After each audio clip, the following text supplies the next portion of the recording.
Okay. But we'll just start with a very quick overview, how you got into trading, sort of your journey up until now, and we'll take it from there. No doubt.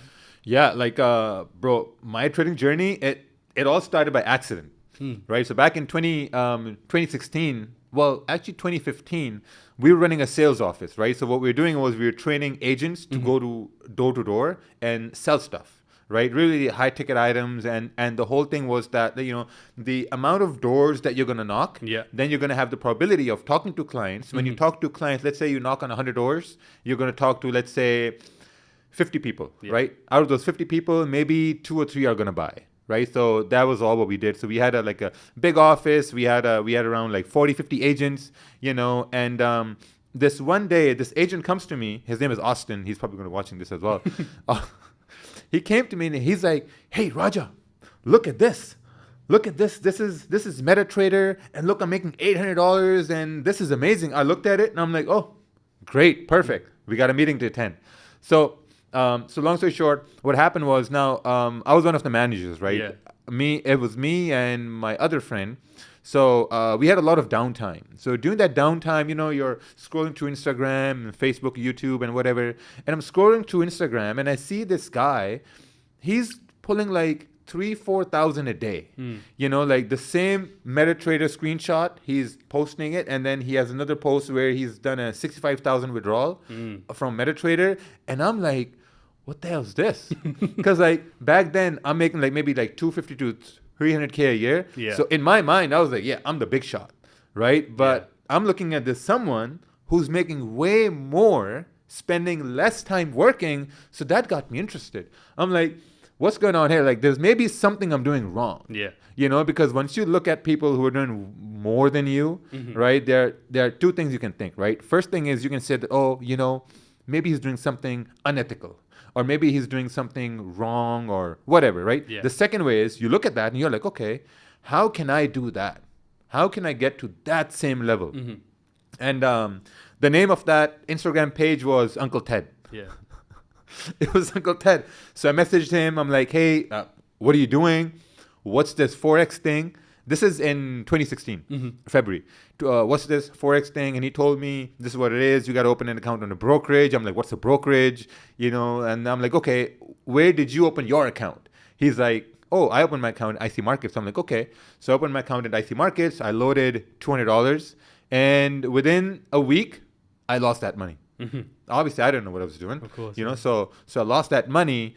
And at that point, I realized that it's absolute madness to try to make money from something you don't know or something you don't understand. And during that time, I think around, it was May, he was having this mentorship intake thing, right? It was like about $350, $400, something, So at that time, that was still a lot of money to me. Of course. So I was like, okay, I'm going to pay this guy this money, and maybe I'm going to learn something from that. And I paid him. He lived maybe 30 minutes away. And I told him, bro, listen, if this is a scam, I know where you live. You're in the same municipality. I'm going to come find you. He's like, oh, no, that's fine. That's fine. That's totally fine. This is all cool. So that's where it started. I did that boot camp. And then we were in a group and we were posting every day. We were doing private Zoom sessions. And that's how the journey started.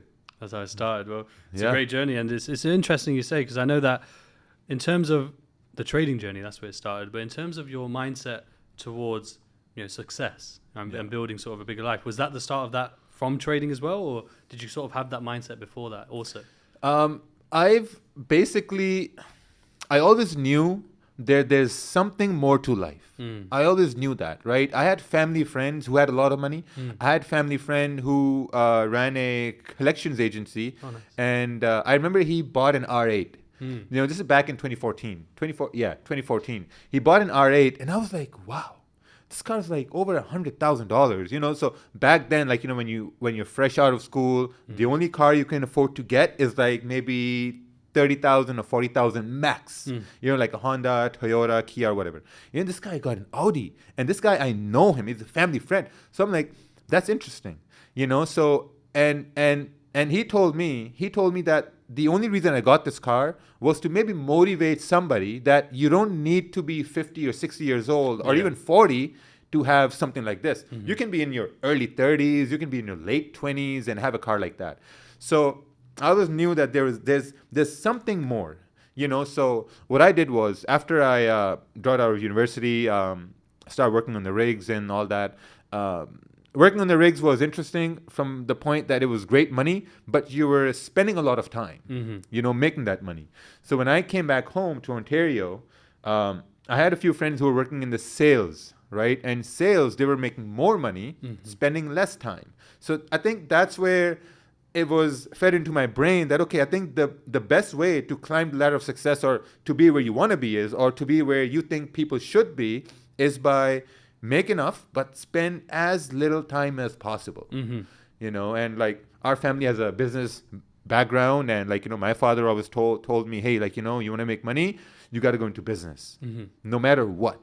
My father-in-law, may God bless his soul, he also said, before he passed away, he kept saying, business is the only way. Business is the only way. It's hard, but once you go through it, once you make it, it's so much rewarding.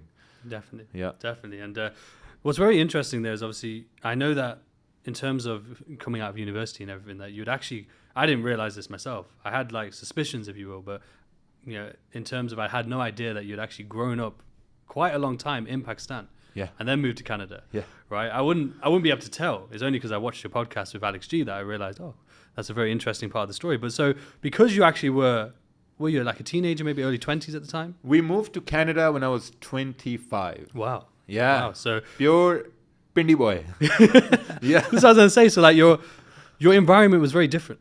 I would imagine in Pakistan, right? Yeah. So in terms of your environment back there, was it still quite wholesome, quite, being able to take in quite a lot in terms of success and entrepreneurship, or did that really start as you moved over to Canada?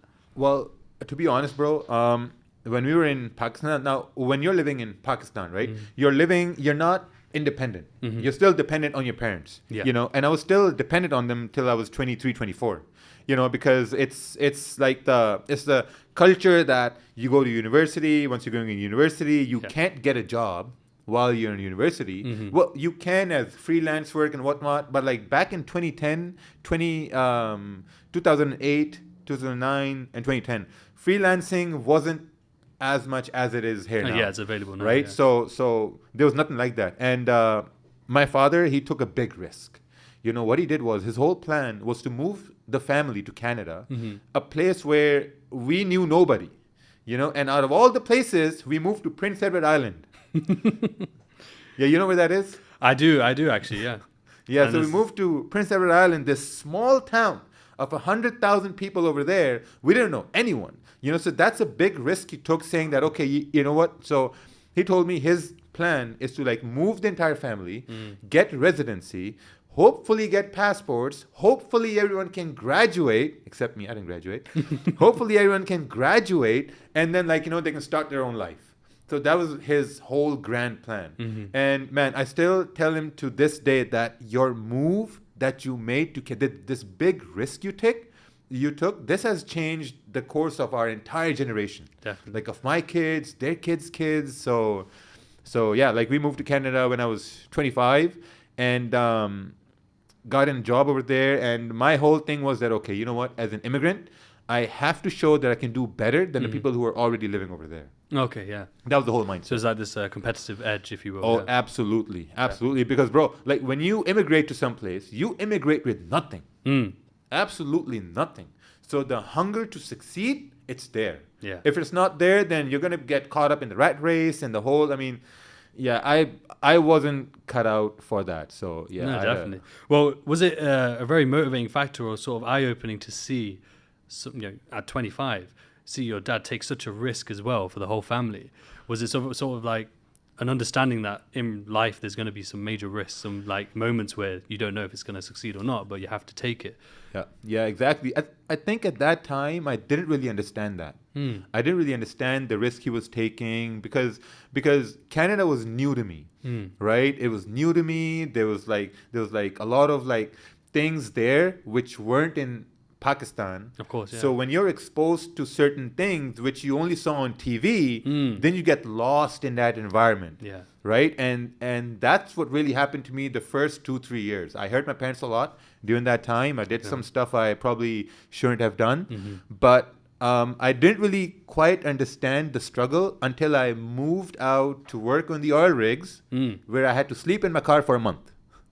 Then I understood that, okay, the kind of risk my dad took, you know, and the trajectory where my life is headed at this point. So I think I tell these, recently I have some people message me, they're like, in their early 20s, late teens, and they talk to me about Forex, investing. And I'm like, guys, listen, you're in your early 20s. If you know the information regarding Forex and business and entrepreneurship, you're way ahead of me. Yeah. Because I didn't quite understand that till I was like 26, 27. Yeah. So I was late to the party. You guys are early to the party. That's it, yeah.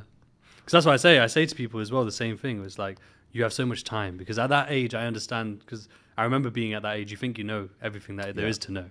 So then they are very quick to say, I'm going to quit this job, or I'm going to quit this university, and I'm just going to go all in with Forex. So they have that lack of understanding of the actual journey of trading itself already. That's true. But as you say, that in terms of the blessing of finding something like this so early, they don't realize it at the time. And that's why the patience is so key for them.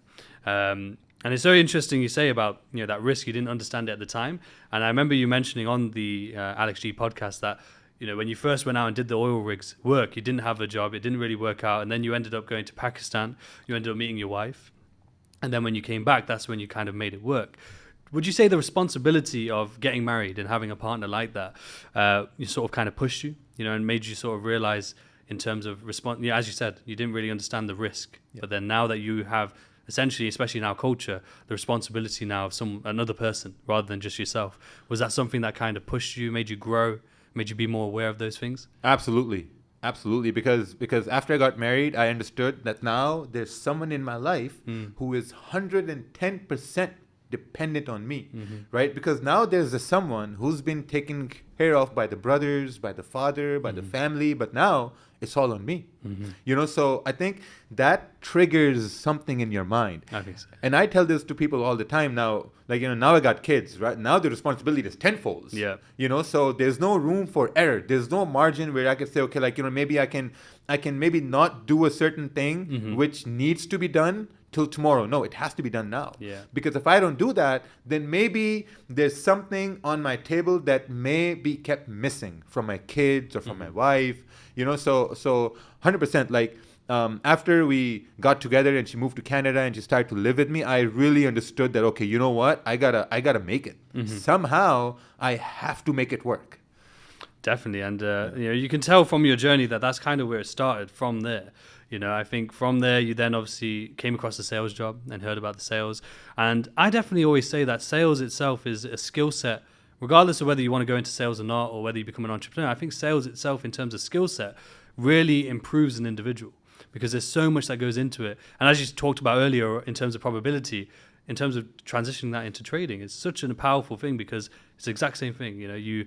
It's like 100 trades and then this is your strike rate. It's the same with sales, right? So, when you did go over and start that sales job, was it, in terms of skill set, was that really a massive improvement? Because obviously I would imagine the oil rigs was very manual labor type. Yeah, man. Sales was, I'm not naturally, I wasn't a good speaker. Okay. I wasn't a good speaker. I had a problem with stuttering, a major problem.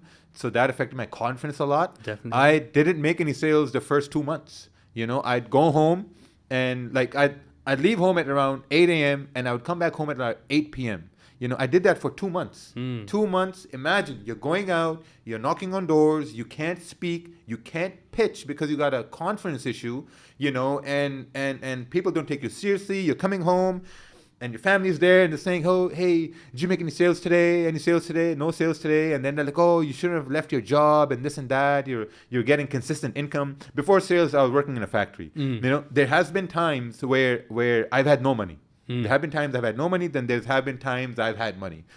So from a factory, I left that, and my dad was super happy. He was happy that, okay, you know what? Thank God you got in a nice car factory to make the parts and this and that. Just stick to it. You're going to become a supervisor. Because the thing is, like, the parents, they always look out for you. Yeah. You know, no matter what it is, they don't want you to struggle. That's the thing, you know, and that comes out of love. So 1 month in sales, you know, they're like, hey, you should go back to that job, man. Like, I mean, it's tough. It's tough. I'm like, no, I'm going to make it, because I saw sales agents working with us, and they were making great money. They were getting sales. So I'm like, I have to make it work. And I think after a month and a half, I got my first sale. Well, 2 months after I got my first sale. And bro, I was so happy. I was so happy. That was the point. I made like $1,400. I walked outside the home. Now, I walked outside of the home. It was raining a little bit.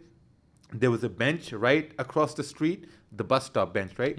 I sat on the bench and I started crying. I was like, man, this is done. I did it once. And that point, I understood this one thing about sales, right? It's all about the odds of probabilities. You know, like, I mean, you knock on 100 doors, it's the same thing. 100 doors, 20 people, 2 sales. Yeah. That's the formula that I had in my mind. And I knew that if I can do this once, I can do it 1,000,000 times over. Then 3rd month, I made 10,000. Fourth month, in 1 week, I made 10,000 in commissions. And that was the trajectory where I knew, okay, you know what? Sales, 100% important for everybody. Yeah. It's incredible, no, and it's, you know, it just shows the perseverance. And one thing I want to just pivot towards, as you mentioned about, you know, the family, and it's a big thing, because as you can imagine, no doubt you've had so many messages, you know, people saying about, my friends don't support me, my mum doesn't support me, my dad doesn't support me, they're telling me not to trade, they don't believe in my trading, they want me to go to university, all of the usual things that we hear, and it's very common. And I feel like sometimes people build that resentment, you know, towards their parents, towards their friends. But as you said, touched upon there, it's very important factors. They hate me, they don't want me to succeed. Exactly, exactly. And don't get me wrong, there might be certain elements where parents, you know, normally it's the lack of understanding, of course, you know, because a lot of people are in that 9 to 5 or into that normal sort of route, right? Education, 9 to 5, work your way up the ladder. And therefore, in terms of entrepreneurship, and especially trading, they don't understand what it is and what is required. So as you say, it's coming from a place of love and a lack of awareness. And being from our culture, you know, a lot of sort of emphasis is put onto education, right? Education. And I understand why. There was a point when I was younger, I didn't understand why. I just thought, you know, just because you did that, why should I do that? But as you say, it's about love. It's about understanding that you can do this. I know you have a safety net at least, right? Yeah. But with yourself, obviously, as you said, you didn't graduate.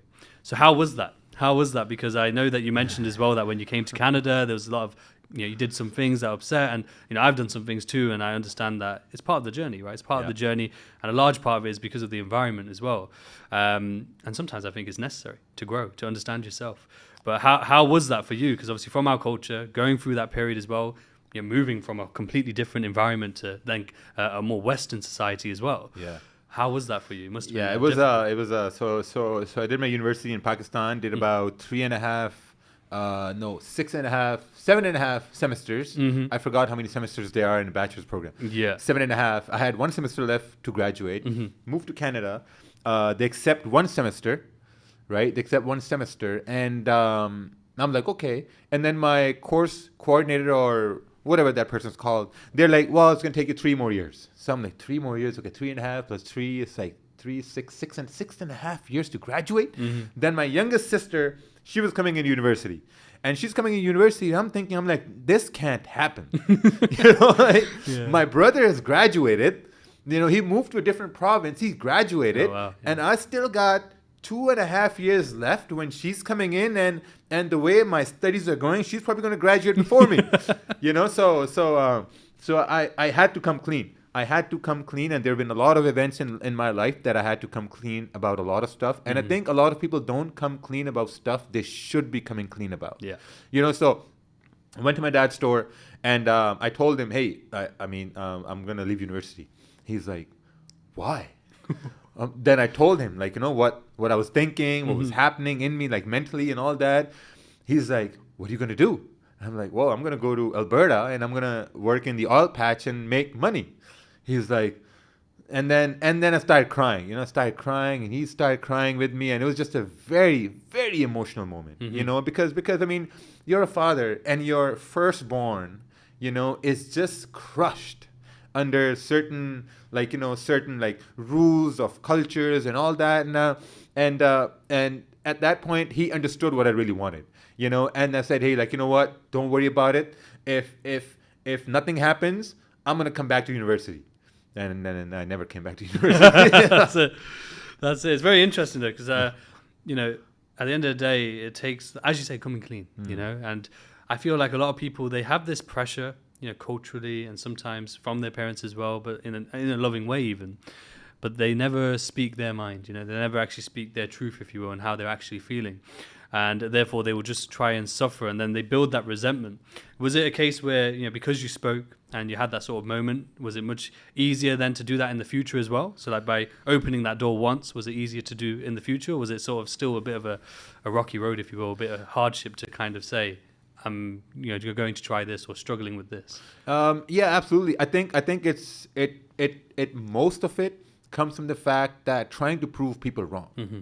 That's where it comes from, because and the one major thing is, no matter what I did after, working on oil rigs, I never told anyone what I'm doing. Yeah. And that's where guys say, oh, people don't support me, friends don't support me. They don't need to know what you're doing. They don't need to know you're trading. They don't need to know they need to know you're working part-time and then you're trading part-time. They don't need to know your hobbies. Because a lot of times when we think about things, when we want to do certain stuff, we're thinking about those stuff from our perspective. And you got to understand, our parents, they have their own perspective. Yeah. They are their own person. Your siblings, they're very, very different. Blood is blood, that's fine, but blood still flows like water. Everyone's totally different. Yeah. Your friends, they're also totally different. So no one's ever gonna understand your perspective. So that's why I tell guys, like, hey, listen, if someone doesn't support you, why is that? Why are you even telling them what you're doing? Because they're not gonna understand what you're doing other than you yourself. So I started trading. No one knew I was trading. Nobody knew. Absolutely no one. All they knew was that, okay, he has this online hobby, which we don't understand, and that's it. And one more thing. I think people feel resentment towards their loved ones if their loved ones see that this guy is totally involved in this one thing for the whole day.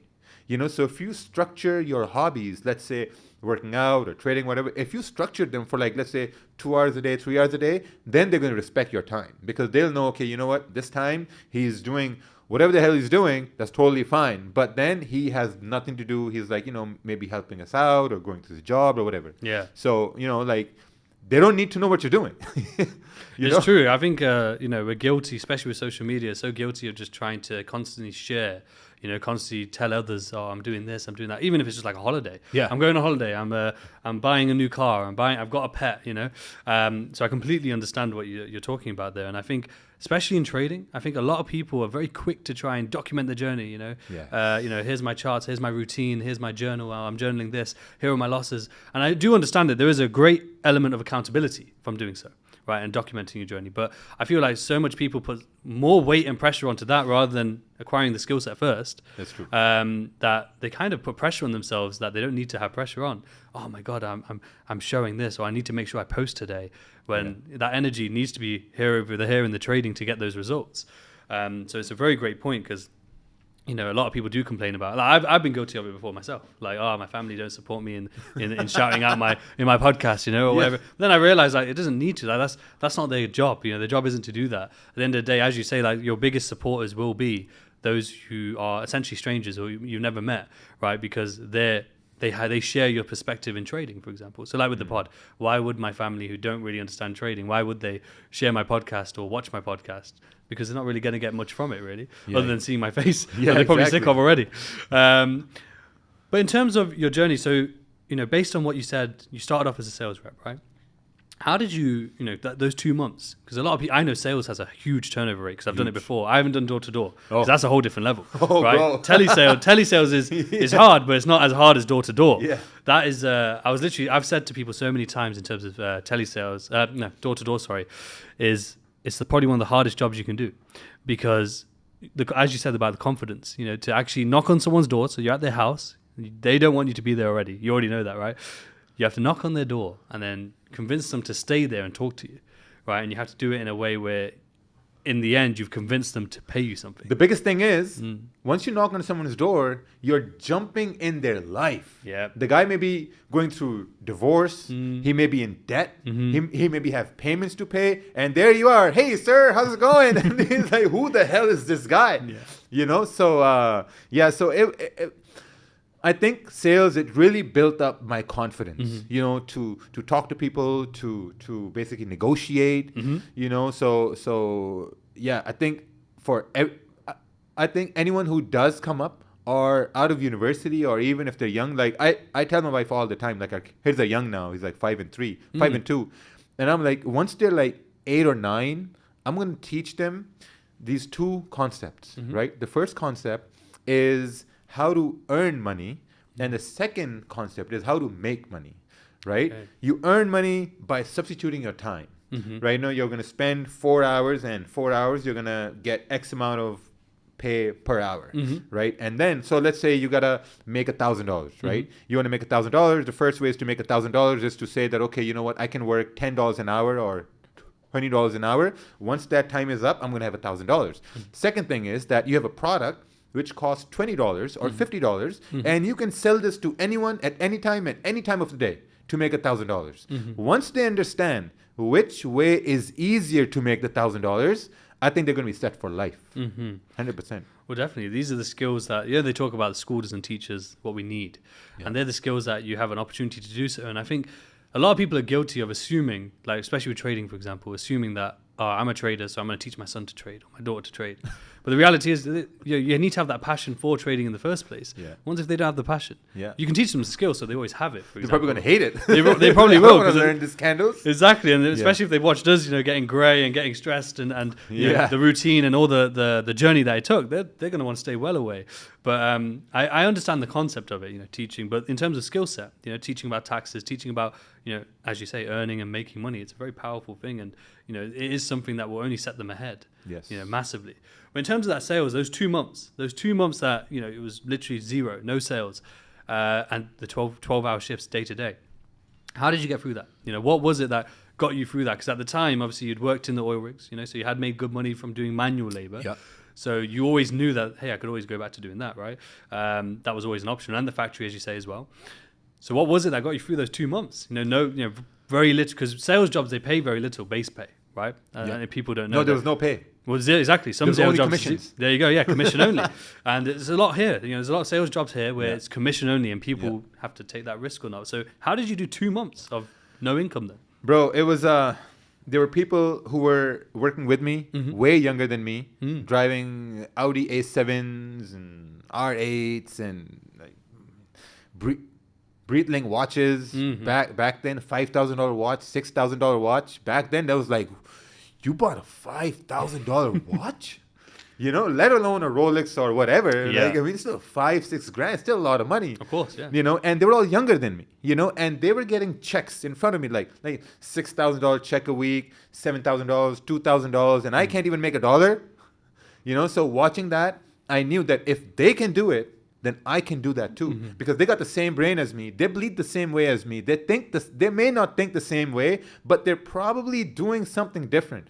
So, and I knew that my biggest problem was probably confidence, and I had to really work on that confidence. And the best way for me to work on the confidence, because I had a little bit of an issue with my speech, was to just talk to people. Yeah, just talk and talk. Go in the deep end. Yeah, and I used to listen to a lot of Les Brown. Yeah, a legend. Yeah.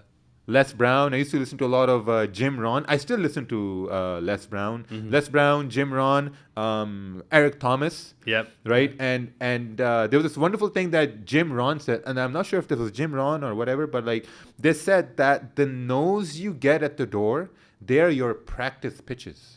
Like you're practicing that. Yeah. You're practicing your pitch for the yes. Yeah.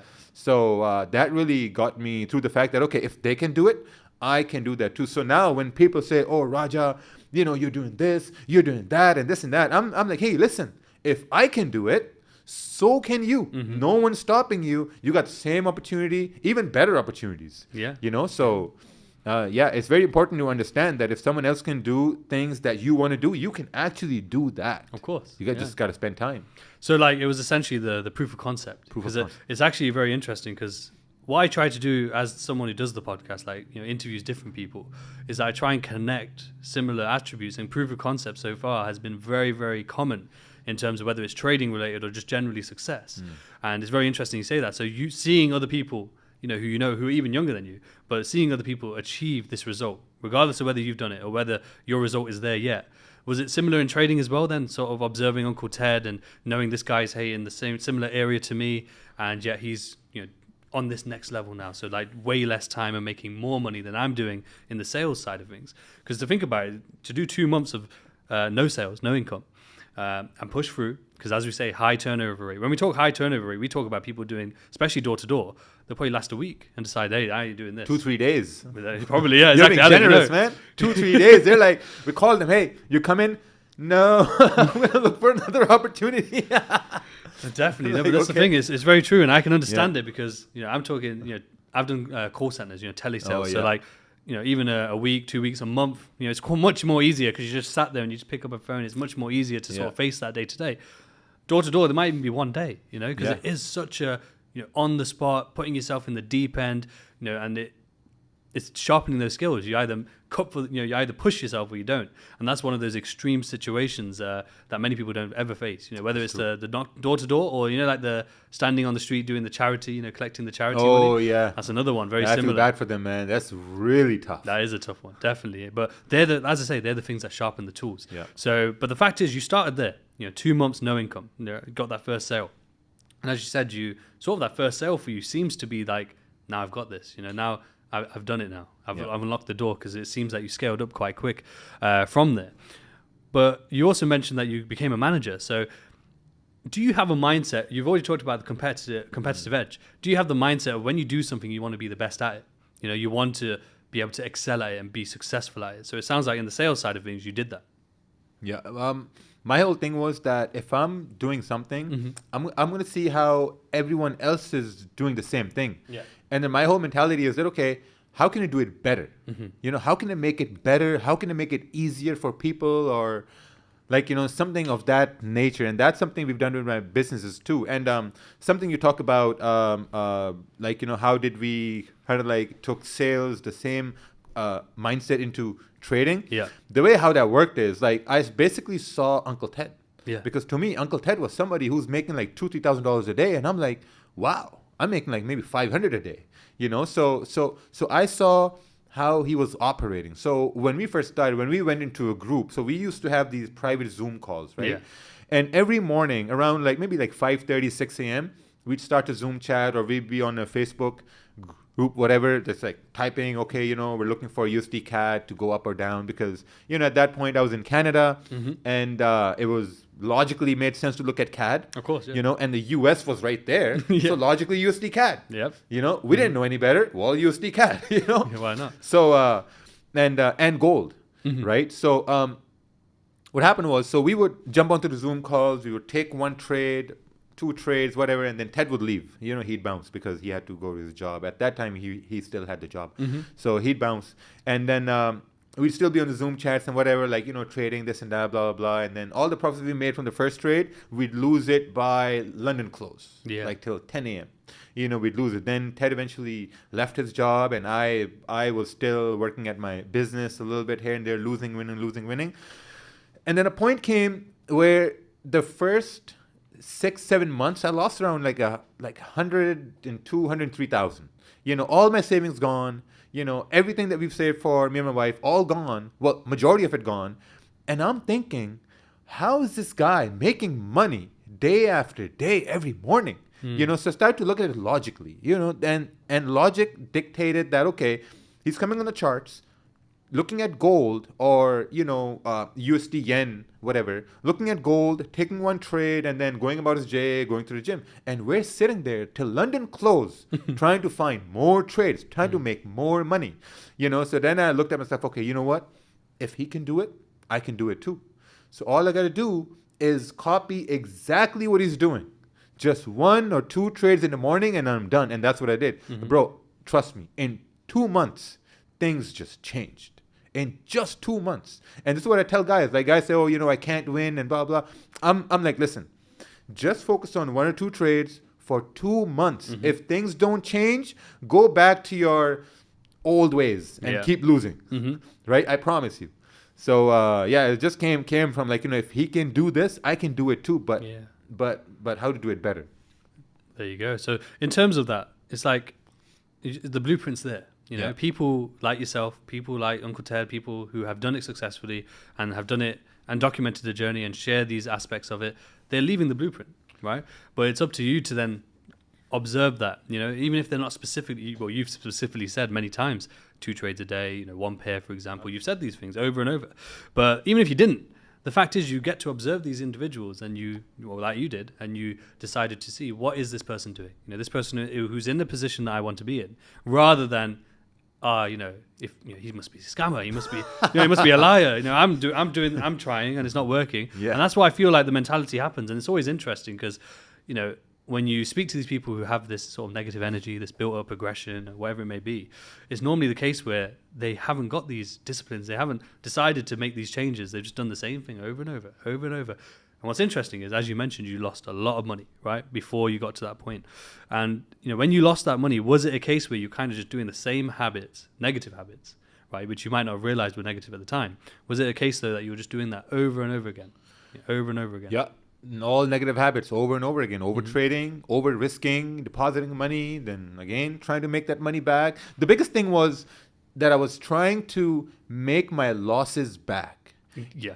Like once you're down, let's say like 20,000, your mindset shifts to that, okay, instead of getting a winning trade, let's try to make this loss back. Yeah. And once you start chasing your loss, you start accumulating losses. Yep. And that's something I discovered later on in life. Like, you can't chase losses. The more you chase losses, you're going to lose them. And you're going to compound more losses. So I think that's something that I really had to change, because I knew that, okay, what I got to do is I got to focus on getting a winning trade. Yeah. And it goes back to my sales, right? I got one sale. All I got to focus on is getting the next sale. I don't have to worry about the no's. I don't have to worry about the rejections. I don't have to worry about what people think about me.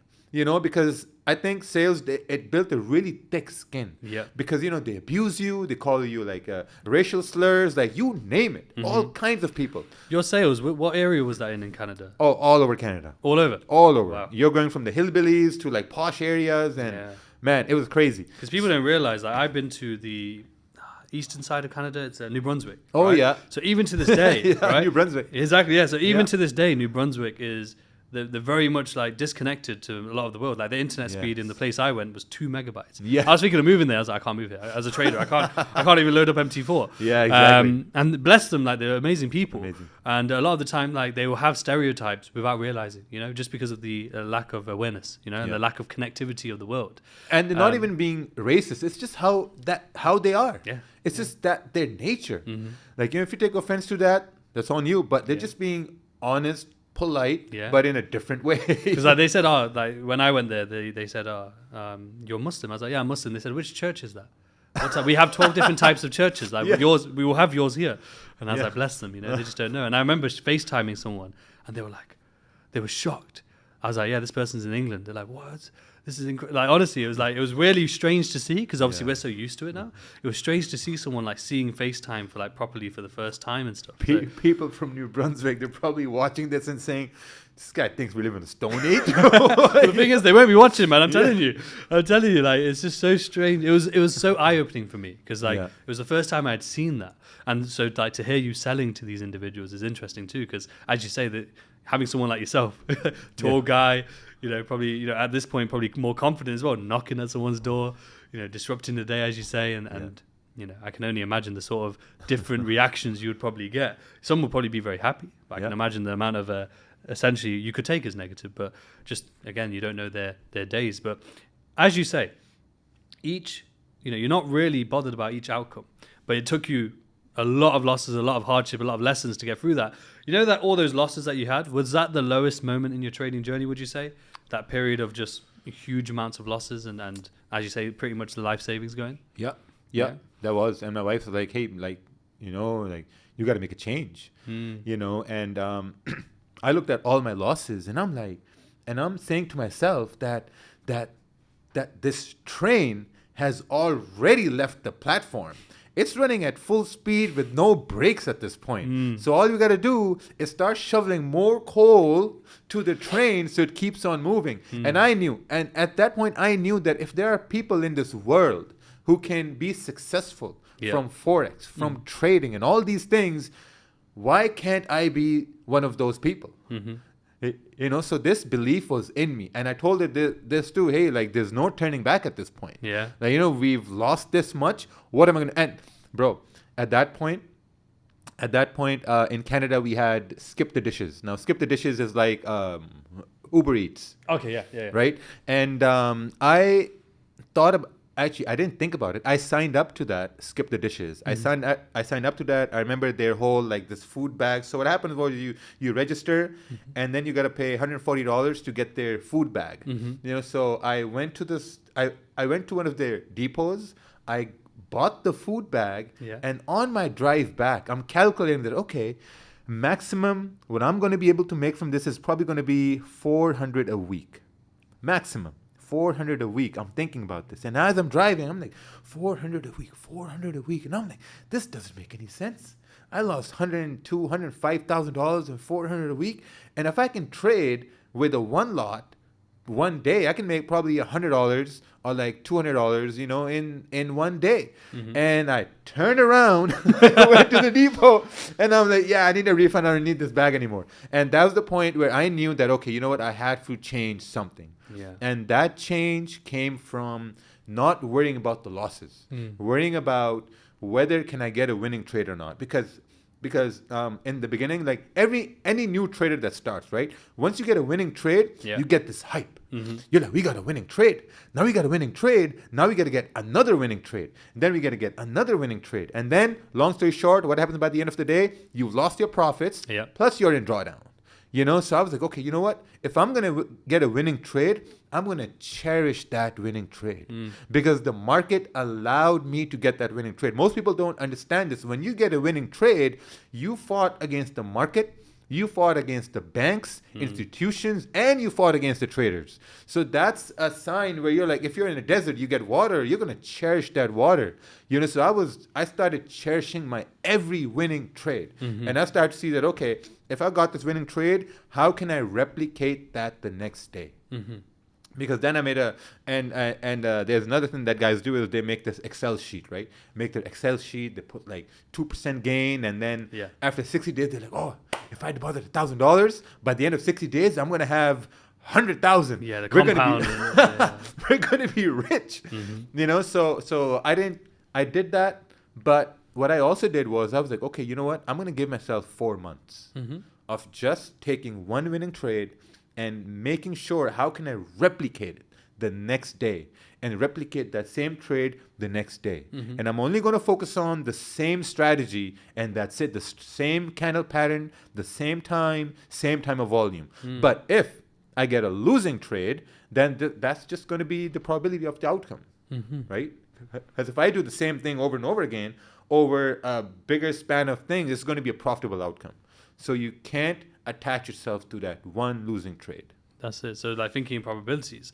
So in terms of that, you essentially promote the less is more, right? You less is more. So one pair, select number of trades, getting a specific edge, right? So just worked on your specific edge, played it out for X amount of time and actually stayed disciplined towards it. So was there ever a moment then before that where you sort of put certain parts of that in place where maybe, okay, I'm going to stick to this one pair, maybe stick to this number of trades, but then you just weren't disciplined towards it and therefore ended up maybe doing it for a week and then you take a loss and then bang, bang, bang. It just sort of goes off tilt, as people say. No, it didn't really happen that way. I think now, I don't know if it would have happened if I wasn't married or if I didn't have any kids.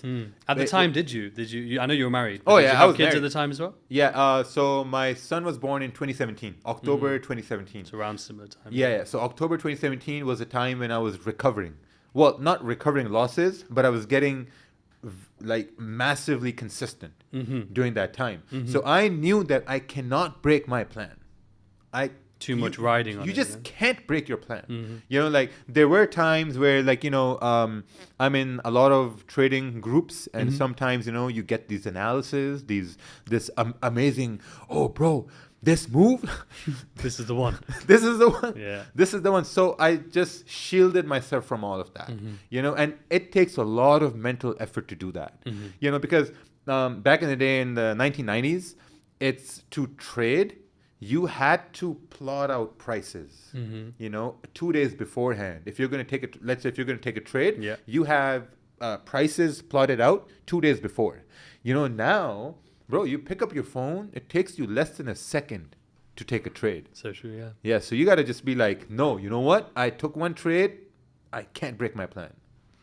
That's it. Well, it sounds like you did something similar, because what I did was, in my journey, as I was very similar, losing a lot of money, just chasing the losses. Welcome to the club. There you go. I honestly believe everyone goes through it, right? Yes. And they have to go through it. Yeah. But I think as well, there's almost an element where people could go through a very similar thing as you mentioned, is like you have an ultimatum moment, right? Which is normally at that lowest moment where you decide either I got to change or that's it, trading's done. I think you mentioned on the Alex G podcast, it was very similar.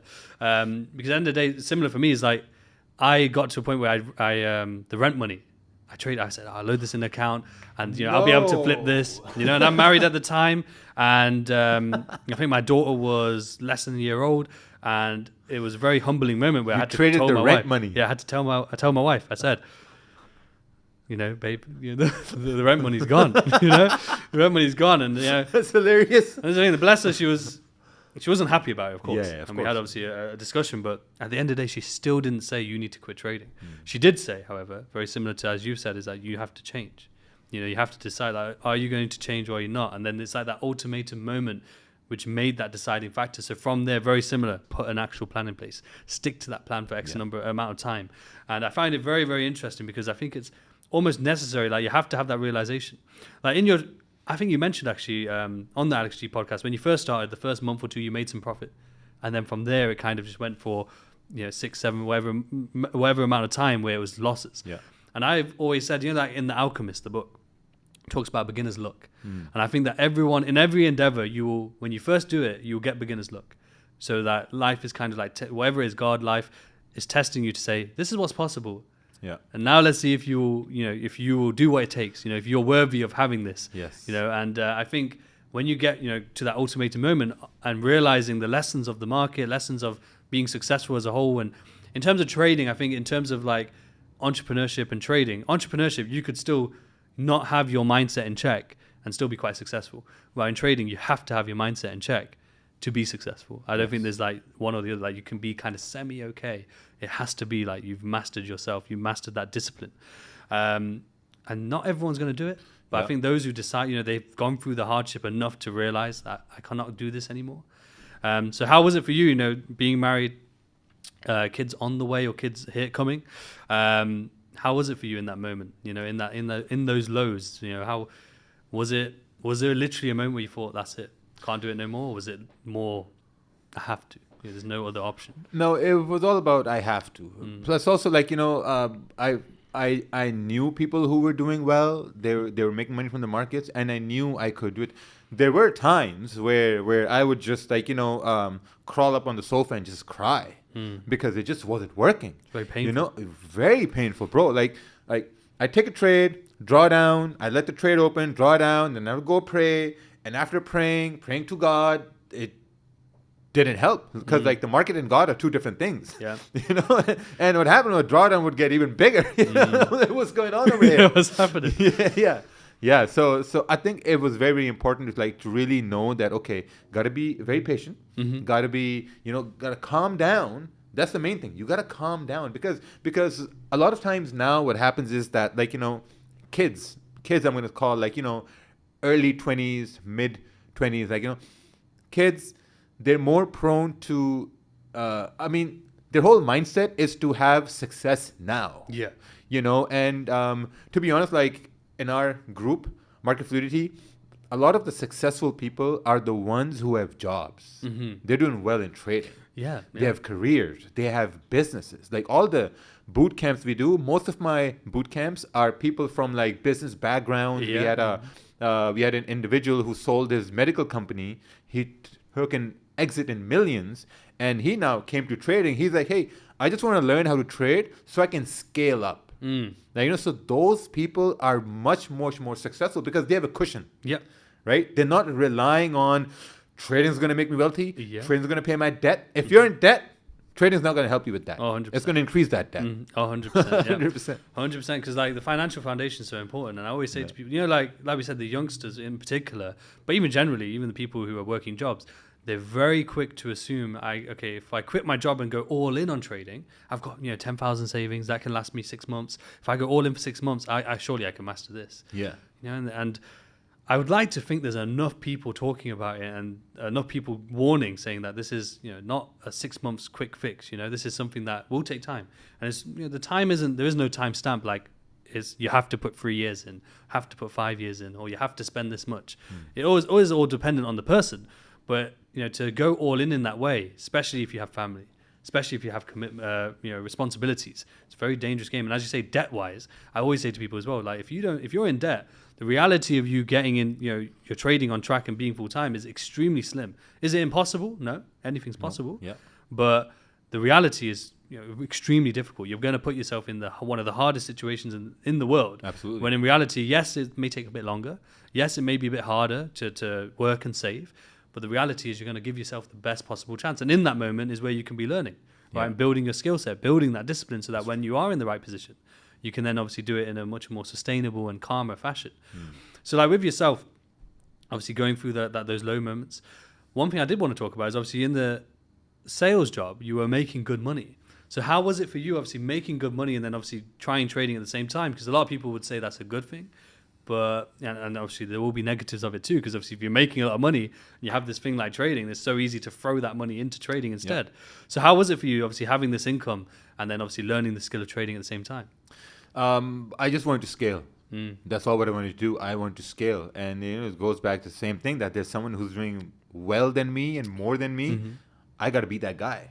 And like, if I can't be that guy, maybe I can get close to that or become even better.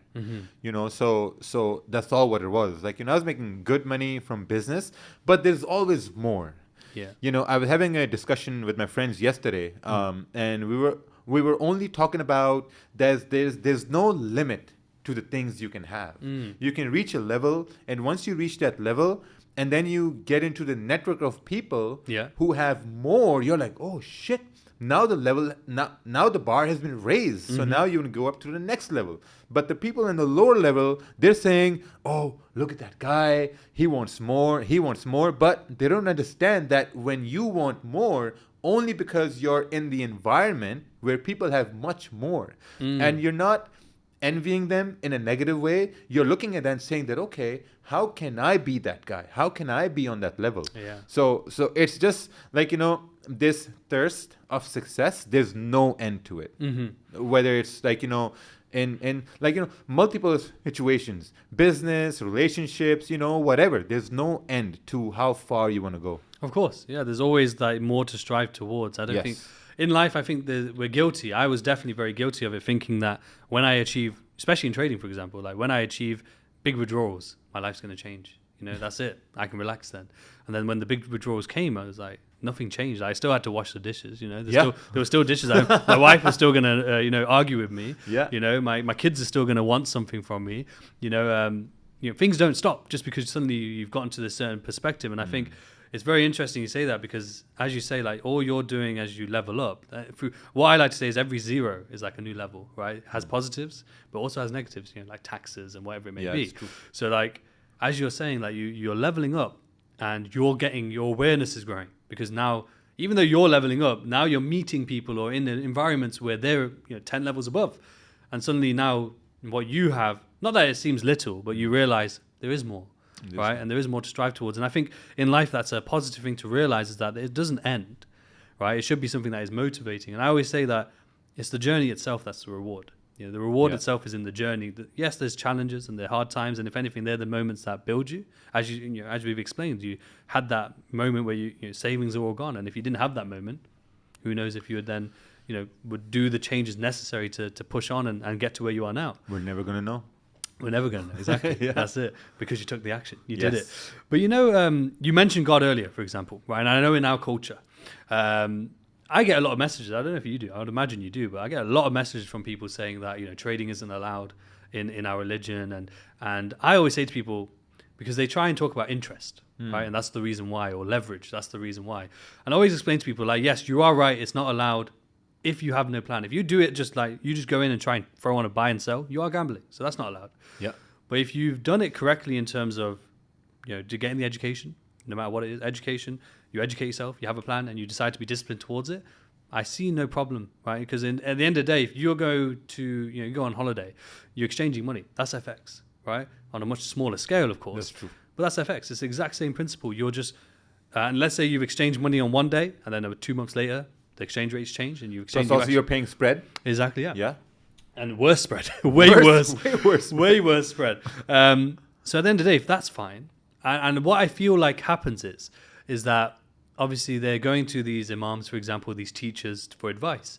And these teachers, again, it's kind of similar to the parent situation. They just have a lack of awareness, yes, a lack of understanding of what the industry is. So it's out of love still, because they don't want you to do harm. So when they hear about it, when you explain trading in a very basic way, it would be like, I can put in £1,000 and I can make 10,000. That just sounds like gambling, right? That's true. So to them, they're assuming, that sounds a bit dangerous. That sounds a bit like gambling. So probably stay away.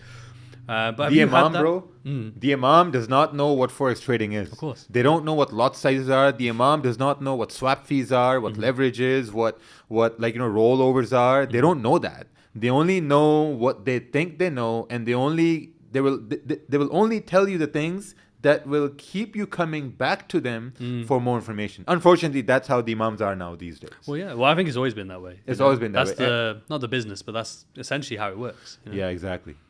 But how did you, in terms of moving back to Pakistan, right? What was that decision like, bro?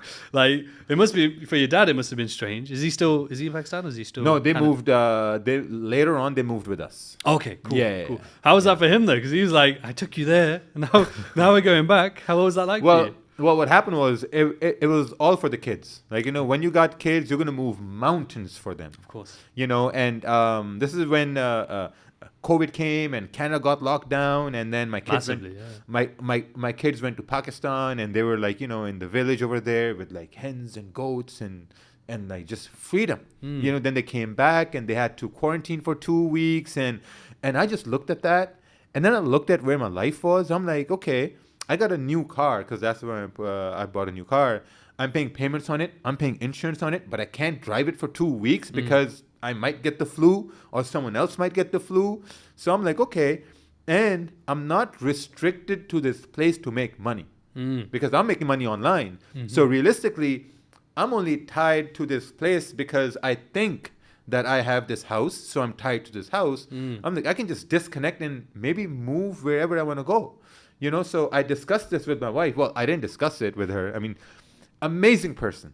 Absolutely brilliant. It supported me in everything. I told her in April, end of April, I told her, hey, we should move to Pakistan. She's like, oh, okay, we're going to think about it. Like, she's the kind of person who's going to think about things and rationalize things and relax. I'm the kind of person, yeah, I got to do this now. Similar, yeah. So end of April, I told her we're going to move to Pakistan. She's like, when? I'm like, next month. She's like, what? So then we sold our furniture, we put the house on rent, and and then we moved to Pakistan. And I think the biggest reason also was that so that my kids can come over here and they can understand the culture. Because I think the West has lost the sense of culture. There's no culture there. Like even now, if you are in a setting where you have people sitting, in a room, and if a new person walks in, everyone's going to stand up. Everyone's going to stand up, shake his hand, greet him. And that's the kind of culture I want them to live in. Whether when it comes to the West, if a new person comes in, no one's going to stand up out of respect. Nobody. They just say, hey, how's it going? Hey, how's it going? So that really bothered me. Not even that nowadays. Now it's just... Not even that. Oh, okay. Yeah. So it was really important for me to move my kids there so they can understand where I came from, what our social values are, what our belief systems are. So I think so far it's turning out to be great. My parents, I thought that they will have some sort of they'll show some resistance, but they told my brother, hey, he actually did a very good job moving to Pakistan. Yeah. So they moved with us, and now business-wise, we're trying to move to Dubai. Yeah, no, of course. Yeah. That makes complete sense. And obviously, the beauty is that Dubai, such an amazing place, is very close to Pakistan. Yeah. So traveling wise, not too bad. I know you've done too much of it these recent weeks, Oh, like back and forth, back and forth. I hate flying now. I bet. I don't blame you whatsoever. But it's an incredible thing because a lot of people making a move like that, especially what some would consider backwards, right? But as you've explained, culture wise, and especially the state of the West at the moment, and especially due to the lockdowns we had and how certain countries did certain things, and I think was Canada I was surprised at because they only recently allowed people who weren't vaccinated to travel again. Yes. Right, and yet I like one of my very close friends. I was actually at his house in December.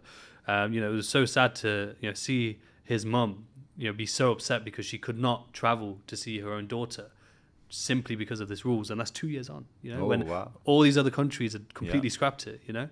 And it was just shocking to me because I actually thought about moving to Canada. The whole reason I went to New Brunswick was I was getting married to buy a farm in New Brunswick. In my head, I had this realization that I need to be in nature.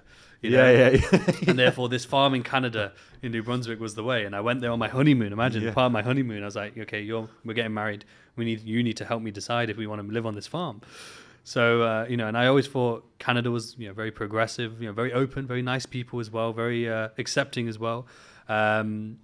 And then when that lockdown stuff happened, I was so shocked at Canada because I was like, this just didn't seem like the Canadian way, if you will. See, the thing is, if you're not tied to the way you're making money from a specific region, then automatically you have options. Yeah. Then because I have friends over there, they're like, hey man, whatever you did, it's amazing. But right now we can't do that because they're tied to that region, right? So once you make money online, and since COVID started, I told everyone, start something online, anything online. Even now, you start anything online, it's going to flourish in 6-7 months, and then it's natural, right? Naturally, you're going to start to think that, okay, can I relocate? Can I move somewhere else? Can I do things differently a little bit? Because now the money is coming from thin air, basically, right? Online. So, so that basically motivated me a lot to move too. Definitely. No, I don't blame you because at the end of the day, it's like you have the option. You've worked hard at something to be able to have that freedom. And as everyone always talks about in terms of trading is not only money, but the freedom, right? And I think a lot of people don't actually end up exercising that freedom because even in the learning process, right, and building that consistency process, a large part of it, as you said, is that you were sitting on the chart for the whole session, for example. It's the same thing. It's like the idea of trading. You're not free if you're sat there on a chart for probably more hours than you would at the job, and actually paying to do it in the end because you're taking all these losses. So in terms of that, once you did get that consistency, I remember from the Alex G podcast you said it actually started as a joke, streaming wise. And I remember that's where I first heard of you. I first heard of you because you were streaming. Was it every day or was it a particular day? No, that was every day. Every day, right? I first heard of you because you were pretty much the only first trader I had heard of who was live streaming and doing it in front of other people. What was that? What was the decision to say teach or share with others? Where did that come from? It came from the fact that so here's what happened. When I first came into trading, right? Of course, got with Ted and all that. Yeah. Because he answered a lot of my questions, and then and there were also some other big names in the industry at that point. There were Astro and all this, that, and I messaged them as well, hey, can you tell me something about trading, any tips in that? And every answer I got was like, here's the link, buy this course, and you're gonna know everything you want to know. This came from guys in London, came from guys in Miami. There was a group in Australia. They all said the same thing, and I'm like, why?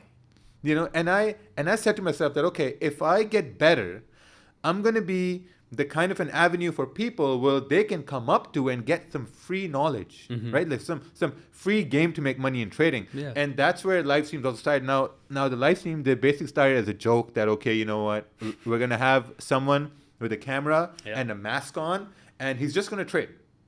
Saying nothing, just going to trade. He's going to win a trade and say, made money today, and then stream closed. So that's how it started. So once it began, I think it grew a lot because, as I said, I was the only one. That's pretty unique, Live streaming, only one, and man, there were so much value, so much knowledge, and that's what I wanted. I just wanted to give value. And as business people, like I know some people sell courses and this and that. They show off like flashy things, cars, watches, money to sell a course and whatever. That's totally fine, right? But what they were missing was, and this is what I saw too, what they were missing was they weren't giving enough to get something back. Yeah. You know, and there's a guy called Alex Hermosi on YouTube. This is what he talked about 3-4 days ago too. He's like, if you want to get something back in massive returns, you have to give in massive returns. Because the more you give, the more someone's going to say that, okay, like, you know what? He is an authoritative figure in this subject. And look at all the knowledge he's been given, all this information he's been providing. Maybe he has more to offer. You know, and then the population gravitates towards that automatically. Yeah. It's what I like to call fair exchange. Right? Fair exchange, yeah. Like, there is an element, especially if you're the person who's putting the information out, where you'll give more, right? And you will give more. And in essence, it will balance out eventually. But I completely agree with you in terms of, like, if you're someone out there who's struggling to find a community or an educator, especially nowadays, because back then, there was very limited choices. As you said, Australia, I know of, because it was a very similar time when I started, actually, which shocked me because I was like, you know, it's motivated me now to be like, okay, if we started similar time, he's here, and I'm still about here. It's a motivating factor, right? But yeah, I know back then there was not as many on socials. There were some, but not as many. And so yeah, there was a few groups in certain countries, right? Not as many now. But nowadays the issue is there's positives, right, of having so many. Right, but there's also a lot of negatives because then who do you choose? And I think a brilliant thing that you said is that if you can DM someone and they will happily answer. Yeah, don't get me wrong. If they're not gonna give you their whole strategy and your routine every single day, but if they can answer the questions of like where to learn, for example, where to get basics or basic answers, it means that it's a huge difference, right? As you say, instead of just here's the link to my website, go join. I think it's a very important factor if people are struggling to choose. Use this awareness, use this time, because no one's rushing you, and if they are rushing you, that's a red flag, you know. But I think it's definitely a very important point you brought up there, is that, you know, take people in the value that they give. How much free value are they giving, and how genuine are they in terms of their responses and how they act? Because you know, it's so easy to, as you say, like, it's fine to have the flashy things, it's fine to use those things to promote a course, but are you giving some value, even if it's in the smallest sense? Are you giving some value? Because if you're not, then it's not fair to, you know, expect people to give you anything, right? To give you anything, because if you're not giving any sort of value for that, then it's I think nowadays it's getting better, right? Because I think people are starting to think back then, because there were sort of very few options.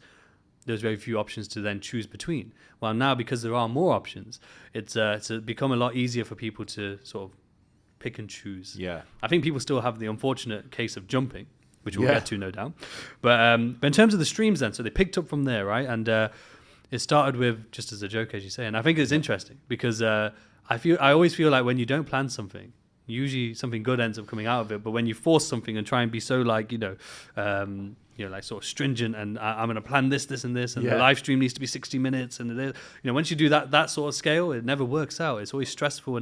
But when you actually do something that's not planned, it ends up turning into something that's really, sort of beautiful and long lasting. So, from there, did you ever see yourself getting to where you are now? Or was it literally just kind of day by day, week by week, and things just grew naturally? My whole idea was to be the biggest Forex live streamer on YouTube. Yeah. And I achieved that. What people also call that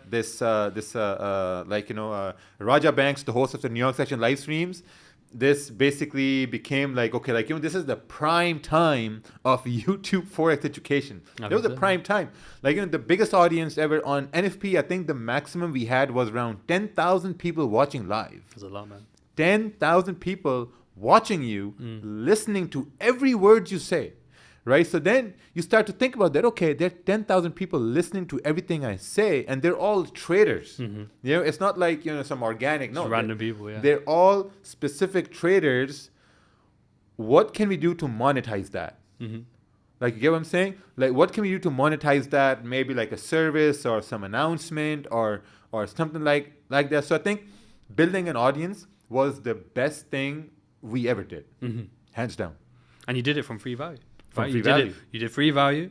It attracted people because of the value. Yeah. And then at the end of the day, not only that, because of all these people then who are coming to you, they want more time. Yes. right? They want more specific time. They want specific teachings. They want education. So they're asking you for it as well. And, at the end of the day, as a trader and as an entrepreneur, why is it that we always say the words, 7 income streams and multiple income streams is the way, but as soon as a trader does it, right? As soon as a trader does it, and even if they do it in the best way possible and with a genuine intention, suddenly a lot of people try to castrate these people by saying, you're selling a course, you're making money from a course. But it's like, but at the end of the day, aren't you also shouting that, hey, 7 income streams is the way to being financially free? Yeah. I find it very bizarre, and I'm sure you get it quite often. How do you handle these conflicting opinions of others, or in the beginning more likely? I can imagine at this scale now you kind of don't really care, but at that time, was there ever a time where these opinions of others was kind of getting to you a bit, or no? Not at all, man. Yeah. Like I came from a ruthless sales background. Yeah. What people said about me and thought about me doesn't really matter unless they're taking food from a table. Then it's hands-on war. Of course. But other than that, it basically didn't matter. And to be honest, man, you don't really need 7 streams of income to make $1 million. Of course, you can make $1 million from just one product. Mm. Magic Keys now, it's worth around $7 million. Wow. Right? We've done almost like 2.5 million in sales in just 2 years. Incredible. So that just one rainbow colored keyboard, which people make fun of, that's $1 million product, right? So I tell guys, like, if you're going to do something, make sure that you're the best at it. Yeah. And that only comes from discipline. And when we started off our Magic Keys, the main selling point was just from the audience. Yeah. YouTube. Because I saw what every other influencer was doing. They were only big on Instagram. Yeah. If you got a 500,000 followers on Instagram, that means 500,000 people know you only on Instagram. Yeah. If Instagram gets shut down, you're done. Yeah. You have no audience on Twitter. You have no audience on YouTube. You got nothing. So that was also one of the calls too, that, okay, I have Instagram.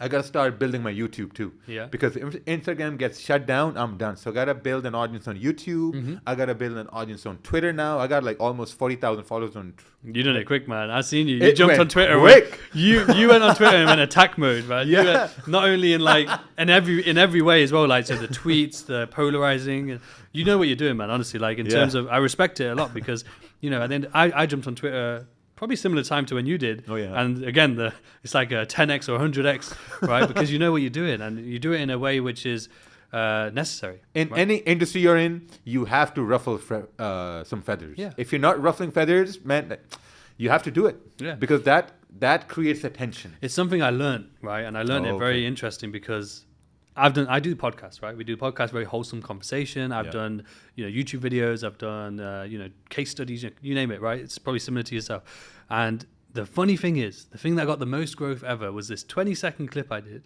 like a reel, where I literally, all I said was, the Forex lifestyle is easy, right? This is what I said. The Forex lifestyle is easy. So once you have the skill set, I can trade 2 to 3 hours a day, and I can make the average yearly salary in 2 to 3 hours, right? Oh, I think 1.8 million views that got, right? Wow. Because of exactly what you said there. Because it ruffled feathers. It pissed people off because it's like, it's not easy. But they didn't listen to what I said. I said, once you have the skill set, that skill set bit is the most important bit, right?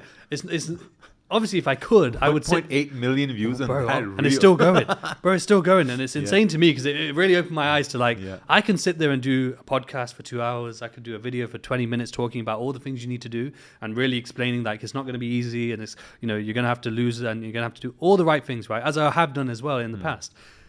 But the views wise and engagement wise, it's never going to do anywhere near as the fact of me saying it's easy and then bang, everyone's opinions are out. And I get it. I honestly get it. But it taught me a valuable lesson of, at the end of the day, in terms of building an audience, in terms of trying to build traction, you have to piss people off. You have to make people question things. It's part of the game. Yeah. And if anything, I think it's very healthy. I think it's healthy for awareness for yourself, like to realize, oh, this is actually good. Makes a debate. And I think you've done that very, very well, many times over. And I think you will continue to do so, and I think it's a good thing. I think it's a good thing because at the end of the day, what I was going to say is I know you get not a lot, but you do get some people who are haters, right? And I think everyone does. I think it's unavoidable. I think if you are planning to be on social media and you're trying to build an audience or even giving value, even if you're not trying to build an audience, you're just trying to build value, you will get people who will just come and hate. Right? Yeah, this is wrong. Yeah, exactly. This is wrong. And the funny thing is, right, what I've noticed about you is that you've traded live, right? On YouTube. So you've done it live. You sat there and watched the market, traded NFP, the danger, avoid this, never trade this, right? You've traded that live on YouTube in front of thousands. You've done the MyFX book, right? You've done the MyFX book, and you've called trades live as well to do it. And even then, you'll still get haters saying, "Oh, but this, or but that." Yeah. And as I already know, I know the answer already from you. It doesn't bother you, right? But one thing I've kind of learned, and I'm guessing you probably will have a similar sort of opinion, is that you can never make people happy. No. And in essence, no point trying, right? Yeah. Is that the same for yourself? Yeah, I mean, you can't make everyone happy. And I think this also comes from, let's say you're in a family setting, right? Someone in the family is not going to like you. Someone in the family is going to say, oh, he's doing this, wrong. And as your social circle increases, those number of people also increases as well. Your social circle increases, you go to university, you have a larger group of friends, some group doesn't like you, and then you grow in a business setting, and let's say, unfortunately, you become a social media influencer, then there are more people who don't like you, but then there are 10 times people than that who do like you. So I think when people do come into this arena, they're more attached to the hate more, they respond to the hate more, they don't respond to the love as much as they should. This is true. You know, like when someone says negative something about you, you're like, oh, I gotta respond to this guy. But what about the guys who are loving you? What about the guys who are complimenting you on your knowledge, on the things you've done? What about those people? So if we all focus on the love we get, I think we're all going to be in a much better place, because a lot of times people spend time fighting their demons. They fight the negatives, they fight the haters, they fight the bad thoughts they have. We don't really focus on the good things we have in life. So that's where things have really changed for me. Like once we started Magic Keys, started in market fluidity, now they're all multi-million-dollar businesses in themselves, and I've always focused on the positives. Hate, whatever, I troll them from time to time, but most of all, I focus on the people who show love, who show appreciation. So then that motivates me to give more. Once you're focusing on hate more, once you're focusing on addressing the negatives, then you feel like you shouldn't be giving enough. So once you give attention to the love you're getting, then you give out openly. And that's what our religion teaches too. Like the more you give, the more you're going to get back in return. Karma. Right? So just be greedy for karma. Be greedy for like good things, good deeds, and man, the universe will bless you tenfold. Definitely. I couldn't agree more. And for me, what it was, because I had little moments where you get a little comment here, especially like my time at Astro. You can imagine, even though I'd made the right choice to leave, right? The right choice. I know it makes you laugh, because I know when I probably reached out to you, you're probably thinking, oh no, this guy. This guy's an Astro. What does he want? I know. Yeah. The funny thing is, you will love this. You will love this completely. I heard your name before, right? I heard your name, but in terms of seeing your stream, I'd never seen it until there's a guy who worked there with me, and he would watch your stream on the floor, the trading floor, right? And I was like, bro, you're crazy, like especially this was whilst all this stuff was happening, the drama was happening with you guys, and he had the stream up, and I was like, bro, you're asking for it, you are. I was like, yeah, respect it, but like, bro, and I just found it hilarious because. So let me ask you this. Let me ask you. This is totally irrelevant to the podcast, right? So let me ask you this. Was our name, like Wicks Don't Lie, or like these live streams, ever mentioned on the floor over there?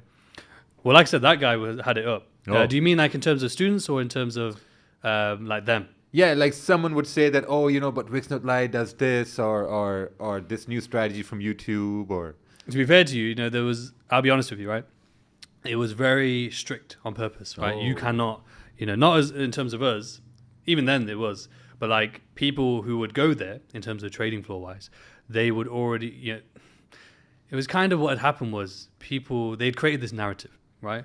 So like meeting you, for example, I can already get a sense from your socials that you are very easy to talk to, that you treat yourself as you see yourself as a normal person. You're a successful person, but that you would, like you come in today, right? You've spoken to Michael, right? I feel guilty, I feel bad because you came in and said, hey, what's your name? And you're speaking to Michael, you're speaking to people because you're just an everyday person, that, right? Well, these guys, unfortunately, and they're not the only ones. I know there's probably a lot of them out there as well. But these guys created this narrative that they are better, right? Oh, okay. They are like gods, that you should be grateful that you're, forget the payment wise, but like you're grateful that you're in this room. You're grateful, and honestly, and they would try and influence us as the workers to be like, you need to demand respect. They would try and influence us, buy the watch, get the car. People will respect you more. And I used to think that, bro, but people respect me already for my word. And I would rather they respect me for my words. So yeah, in terms of like people mentioning it, they weren't really allowed to. They were not that there wasn't like a specific don't say this, but it was like people would already know because they're there for them. Only this, that's it. But in terms of that guy, he was hilarious, man. This guy, he would literally have the live stream up, and I'd say to him like, "What are you doing? You're asking for it. You are." If they see this, honestly, it was at that time. I was like, "Someone's gonna hear his voice." Literally, honestly, they would lose it. This is the thing. If that happened, if they had clocked it, they would lose it. They would, because even me, like, what did I do? I shouted out a friend. He's not even a trader. He just did like mindset stuff. He was just talking about mindset stuff. And he's my best friend from school. I remember I shouted him out once just saying like, and I don't even have followers at the time, just saying like, he's making content. And they pulled me up on it. They said, you can't share this, you can't do this. And I said, listen, he's my best friend from school. You're trying to tell me I can't shout him out or show him love. This seems really off. I can understand, if it's a competitor or something, then cool. That makes sense. Yeah, but like trying to say to me, this is how controlling they were, And I'll be honest with you, bro, terrible business people. But it's funny enough. You talked about like well, get the car, get the watch. You're gonna get more respect, and that's what I didn't do. I didn't do that. I focused on building assets. I said to myself, okay, you know what? If I can secure roof over my family's I provide the food. Language barrier over here. Hold on. Roof over their heads. Yeah. Then once I'm comfortable, then I'm going to get the watch or get the car or fly first class and all that. But before that, nothing. So till like, I think I got my first Rolex was when I was, I think this was last year, I think. Yeah. Yeah, last year. That's it. Because at that point, we had the house in Canada, we had the homes in Pakistan, and we were already thinking about Dubai. So I said to myself, we have homes. There's nothing more that I need. If you truly think about it, right? You have a home. You don't have mortgage. You don't have rent. You own the home. The only bills you have are like grocery bills or like gas bill. Other than that, all this money is coming in. There's nothing more I need. And then you start to think about that, okay, I can put certain percentage towards investments and certain percentage you can put towards, something luxury or whatever, and that's what I did with my car, because last year we did around like 4 million. And then I'm thinking that, okay, can I afford a Ferrari, a $400,000 car? Can I afford one? It's not like I need to get one so I can sell a course or do this. Like, can I afford one? I called my accountant. He's like, well, it's 10%. So sure. I'm like, all right, came to Dubai and bought the car. There you go.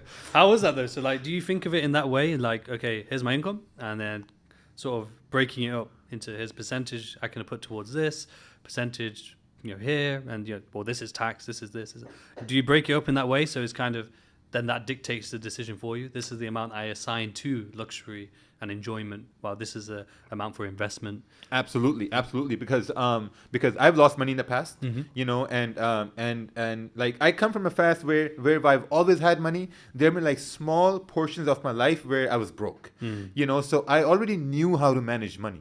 Because when we had our sales office, my rent was like $1,200 a month. $1,200 a month. We were already pulling in like 16,000 a month anyway. So I knew how to manage money. Yeah. So I think that's where it all comes from. Like, paying taxes and like you're making sure that certain amounts go to certain places, like, like a safe haven or investment and all that stuff. So it all came from that point. And I think it's very important for people to really educate themselves on money too. Because there are a lot of young guys, they make good money really quick. They don't know how to manage it. Yeah. They buy certain stuff and then they have nothing left and they want to promote something more. They get more money and it's a very devilish cycle. Oh, definitely. So that's why I never, on my social media or live streams, I never said, hey, to be successful, you need a watch. Or to be successful, you need a car. That's not what success is when you can sleep at night knowing that you did the best you could with discipline. Definitely. No, definitely. And is that what kind of gets you as well? So through the day-to-day, through the times where even if you are successful, there's still challenges that come along, right? So like, no doubt with, let's say, Magic Keys, for example, in the development, no doubt there was probably some failed prototypes, right? And then no doubt that can be stressful. There's probably money that has to be spent to develop these things as well and go back to the drawing board.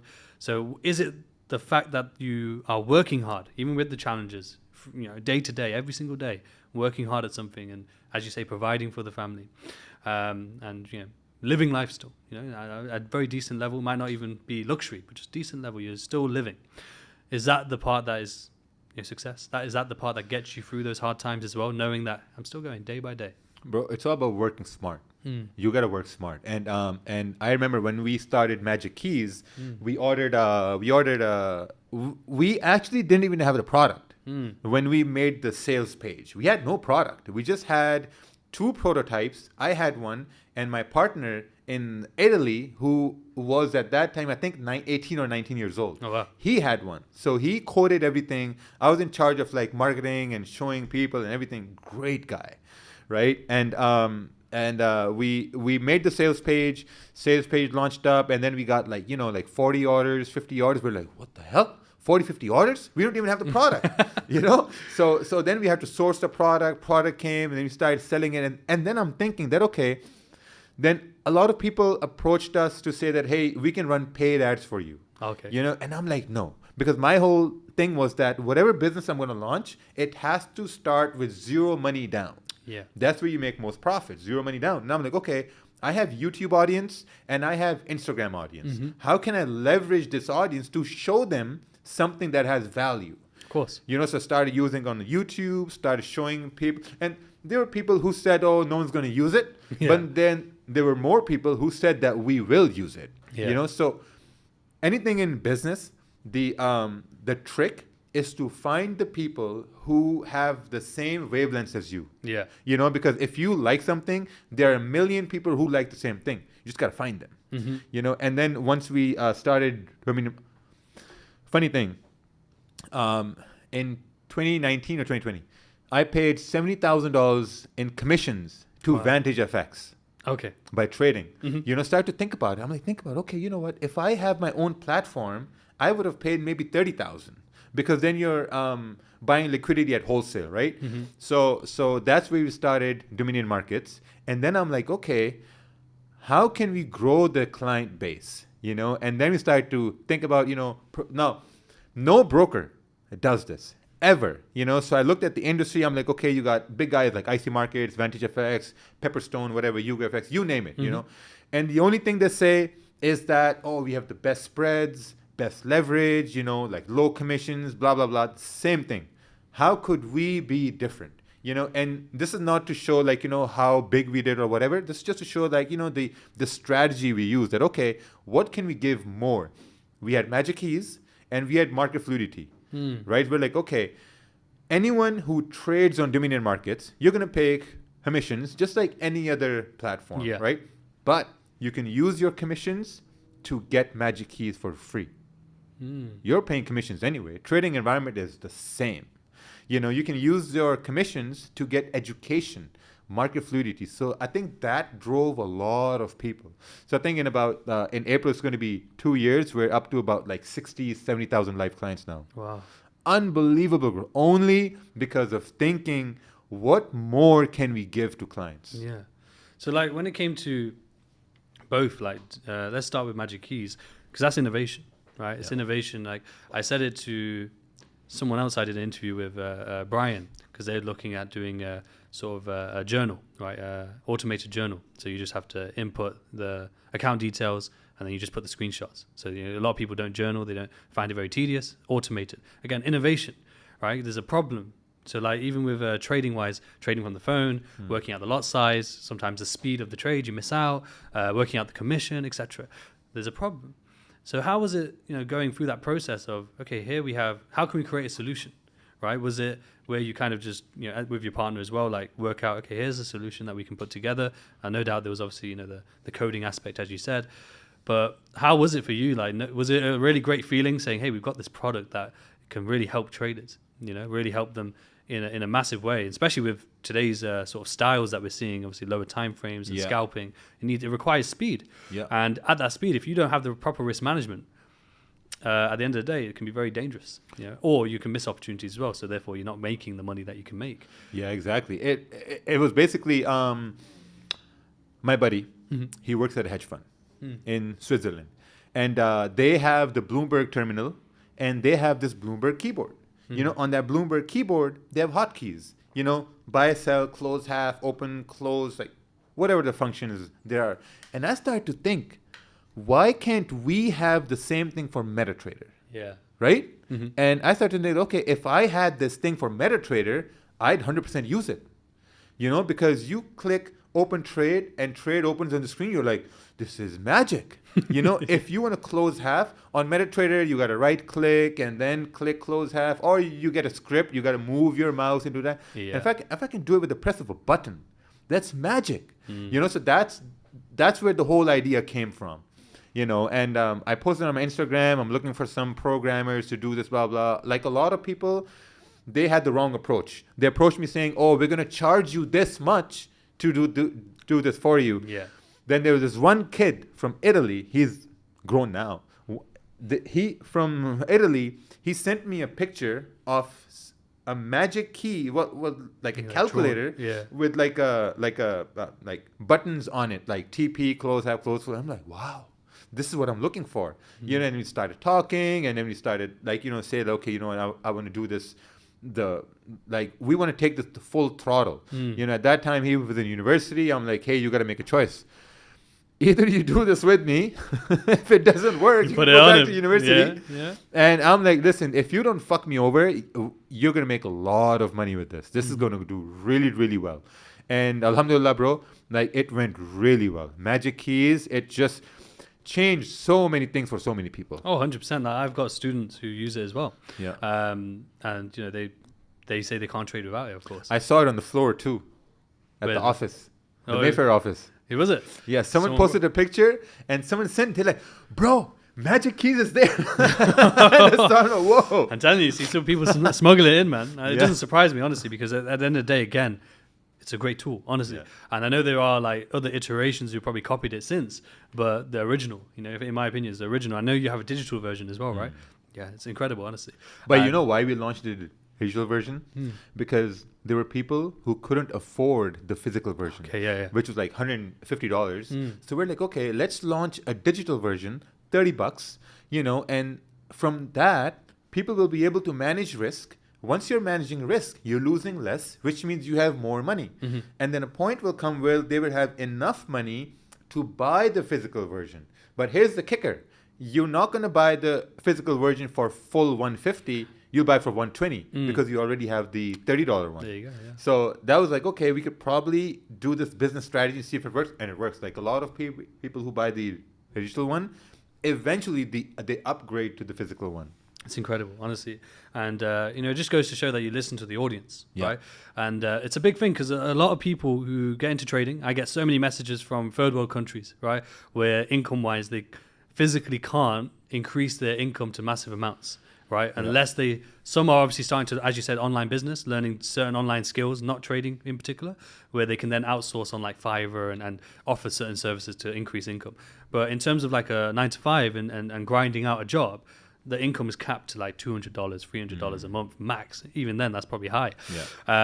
So then being able to cater, because I get it a lot, education wise, I can't afford education. I only make $200. I can't afford to pay, say, £100 per month. Yeah, that's true. Right. So same with you. You've made something that's $30.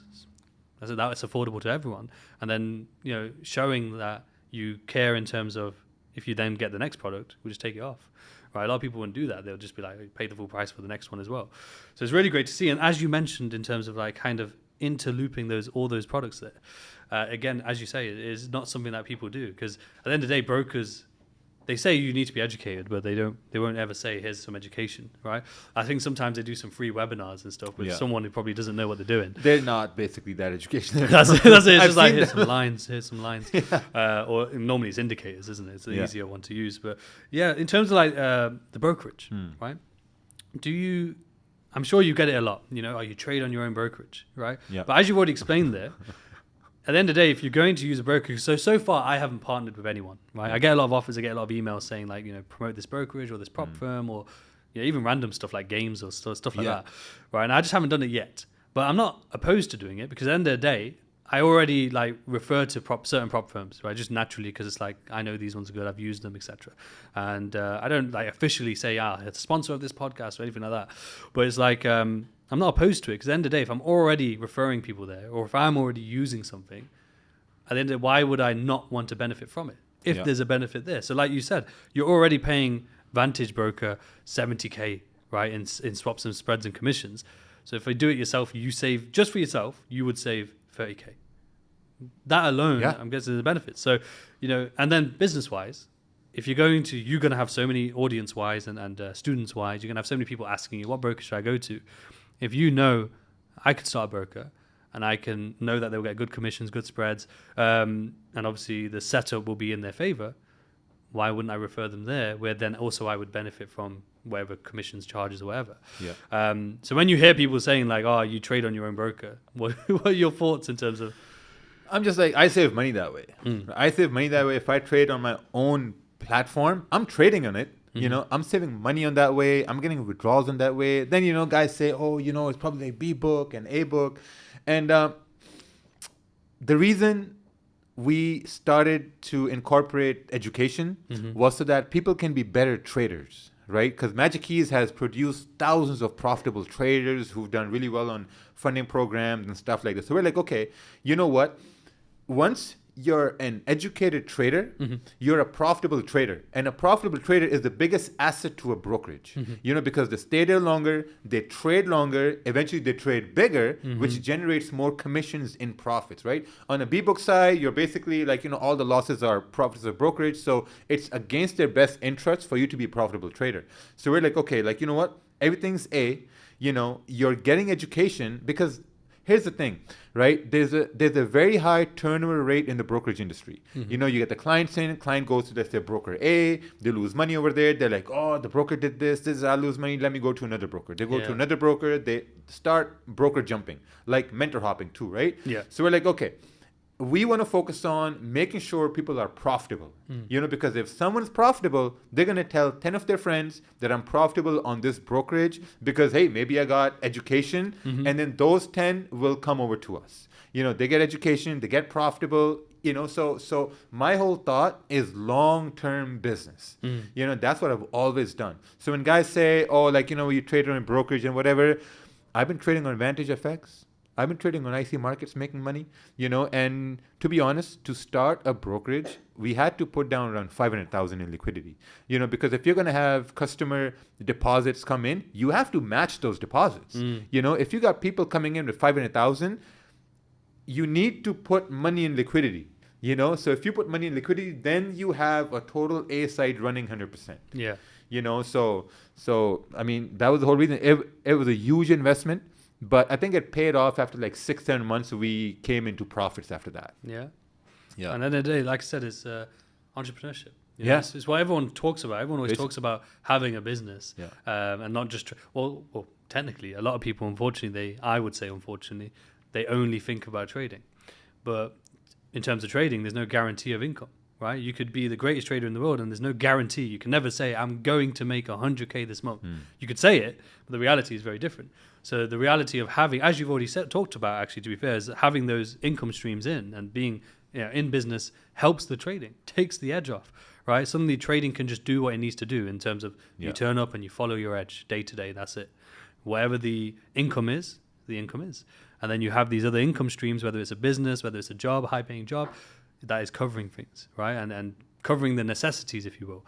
And yet when people hear of, you have a broker, or you sell education, or you sell Magic Keys, what people don't understand is when you do it at a high level, like you do, and you do it with the right intention, it takes a lot of effort and time, right? It takes a lot. So like even, like you don't need to do boot camps, right? You don't have to do them, but they're beneficial. I break even on all my boot camps. I can imagine. Dinners, flights, it's all break even. No, I get it, because honestly, we did the same. We did a meetup here, and it actually cost us money to do a meetup here, because we did all sorts of meals and activities, and flew out students. Oh, okay, right? interesting. And we're terrible business people in that sense. Honestly, I say it all the time. Like we are terrible business people in that sense. But when you do things in the right intention, you actually care about people's sort of growth and giving them opportunity as well. And especially like a lot of people have goals of Dubai, so to be able to show them this is Dubai, this is what it is. You know, at the end of the day, it's necessary. You know. And people just don't understand the work rate that goes into, like, yeah, you might see, people just see like, oh, he's making money that way. But they don't realize that the amount of work that goes into making money that way, we damn well better be making money that way because it won't be worth all this effort. Exactly. Right? And our wives would be killing us if we're spending all this time away, putting all this effort in and we're not bringing anything home whatsoever. It's all about intention. That's why I always say, like, if your intention is not pure, you know, no matter what you do, you know, whether education, whatever business, even or any endeavor, it will never have longevity, right? That's true. And you know, you might get a reward for a certain amount of time, but it won't last long. It won't be, and plus things will probably come back to bite you anyway. While if you do things with the right intention, you might start off slow, right? You might start off with losses, even like you said there with the brokerage. You didn't see anything for 6-7 months, but because the intention was there. And I don't know, did you ever do like, I think obviously you would promote it yourself, but did you ever do like IBs with people, or was it just purely yourself, word of mouth? No. But we're doing what we're doing right now is we're doing IBs with influencers, right? So we're giving them above market rate. In exchange, what they can also do is they can have their course on the website. Okay. That if any random client wishes to buy their course, they can get their course from the commissions they pay to Dominion Markets. And then, like, you know, once they do that, then that influencer or educator, they get the payment from us. Okay. Yeah, so, like, you know, different way to, like, you know, grow the business, something that's never been done before like that too. It's very true. No, Yeah. it's very true. And So I'm always thinking, what's something new I can do that people would say, what the hell is he doing? You know? Yeah. Well, no, definitely. And, you know, like I said, in terms of, well, what the hell is he doing? You know, SRC. Smart SRC. Raja concepts. Like, what was the sort of thought process behind that? I loved it. When I saw it, I was like, I said, Raja's a genius, honestly. It started from smart money concepts. That's it. I know, yeah. But honestly, literally, when I saw that on Twitter, I was like, this guy's a genius. Like, he knows what he's doing. And, you know, it makes me laugh as well. Like That started as a joke too. Smart Raja concepts started as a total joke. And now it's like a mini brand at this point. We're still trying to grow that. Yeah. No, I love it, honestly. And then, like, you know, it starts as a joke, but as I said, the best things always do. Yeah. And at the end of the day, you know, there's such a hype. Like, what are your thoughts on smart money concepts? Like, obviously, this, you know, at one point, you know, the clean charts and no indicators was the big thing, and then, you know, another point it's you know, it's a Fibonacci, for example. Another point, it's obviously smart money. I think next it's like algorithmic trading is the next one that's going to come along. But what are your thoughts on smart money and trading? You know, different strategies as a whole. What are your thoughts in terms of like people who trade different ways? Some people may not like what I say. It's all false. It's all false. Trust me, because I haven't seen any results. I haven't seen any my FX book links. I haven't seen any transactions. No, I haven't seen any, like, you know, broker reports. Nothing. Absolutely nothing. All I've seen, like, I've really digged into this cult, you know, and there's nothing. The only thing there's like these smart money concept signal groups. That's all what there is. You know, there's no reports. There's no legitimate, like, you know, results or whatever. Nothing. You know, and I've been trading the same way I've been trading for the past 7 years. You know, just clean charts, candlesticks. That's it. Grew year after year after year. And if you really look at social media now, all the influencers that have like cars and watches and whatnot, you'll see that they moved from Fibonacci's to EMAs to RSI, whatever, and now they finally moved to clean charts. So they've never stuck to just one thing long enough to see if it even works. You know, so I've like smart money concept, man. God bless you guys who are still who still trust it, and you still, like, you know, running towards that light at the end of the tunnel that doesn't exist. All power to you. You know, but in my case, I know that the banks and the institutions, they don't want you to make money. They don't want money going into the hands of the retail traders, right? And it's absolutely insane to even think about that the bank is going to tell you this is where we're trading. Institution is going to tell you that, oh, we're buying gold at 1800. All you retard SMC traders can just buy gold here. It's just absolute insane. So in terms of like it being false, do you mean the narrative of like this is how the banks trade and this is like... That whole idea is just... That whole idea, yeah. So in terms of like, for example, smart I don't like the terms. I've always hated terms as a whole. But like, if someone was to say to me, "How do you trade?" I would have to say smart money because that's how they would understand it. But in terms of like how I would break it down into the concept, it would be like structure and market sort of rebalancing and stuff like that. I would never describe it as this is how the banks trade or anything. But in terms of someone having an edge using whether it's the term order blocks or whether it's like discount and premium, which is basically like a pullback and return, but people using these concepts, the actual confluences, is that fine in terms of their edge? Are you happy? In terms of people putting together a story and having a specific edge, that's fine. Is it just more so the narrative of like this is how the banks trade, this is the algorithm that runs the charts, etc. See now, the biggest problem I've had from the start. Now I'm not a very smart person. I'm not good with. I would disagree, but well, I'm not good with complicated words. That's just my ick. I'm like, hey, all this like corporate wording and like, I'm just like, just explain it to me in simple terms, because 99% of the population, they cannot understand complicated words. So when they talk about like, like impulse premiums or all these terms, to me, they're complicated terms. I don't understand them. Would you say they're like marketable? Purposely created to market. Exactly, because when I first started trading, I looked into these SMC concepts and ICT concepts. 100%, I looked into them, but some terms were so difficult to comprehend. I was like, yeah, this is actually very hard for me myself as an individual, not anyone else. For me, they're very hard to understand. So I was like, okay, you know what? I'm just gonna gravitate towards like just watching candles, because bro, if you look at a candle either moves up or it moves down. Our job my job as a trader who's done well, I think I've done well. My job as a trader is just to see where the next 30-minute candle is going to go. And whether I'm going to use a 1 cent lot on it or 100 lot on it, that's up to me. That's it. That's all I want to know, where the next 30-minute candle is going to go. If I can anticipate where it's going to go, I'm going to make money. That's it. Nothing imbalance, nothing about like moon cycle or this and that. I don't care about that stuff.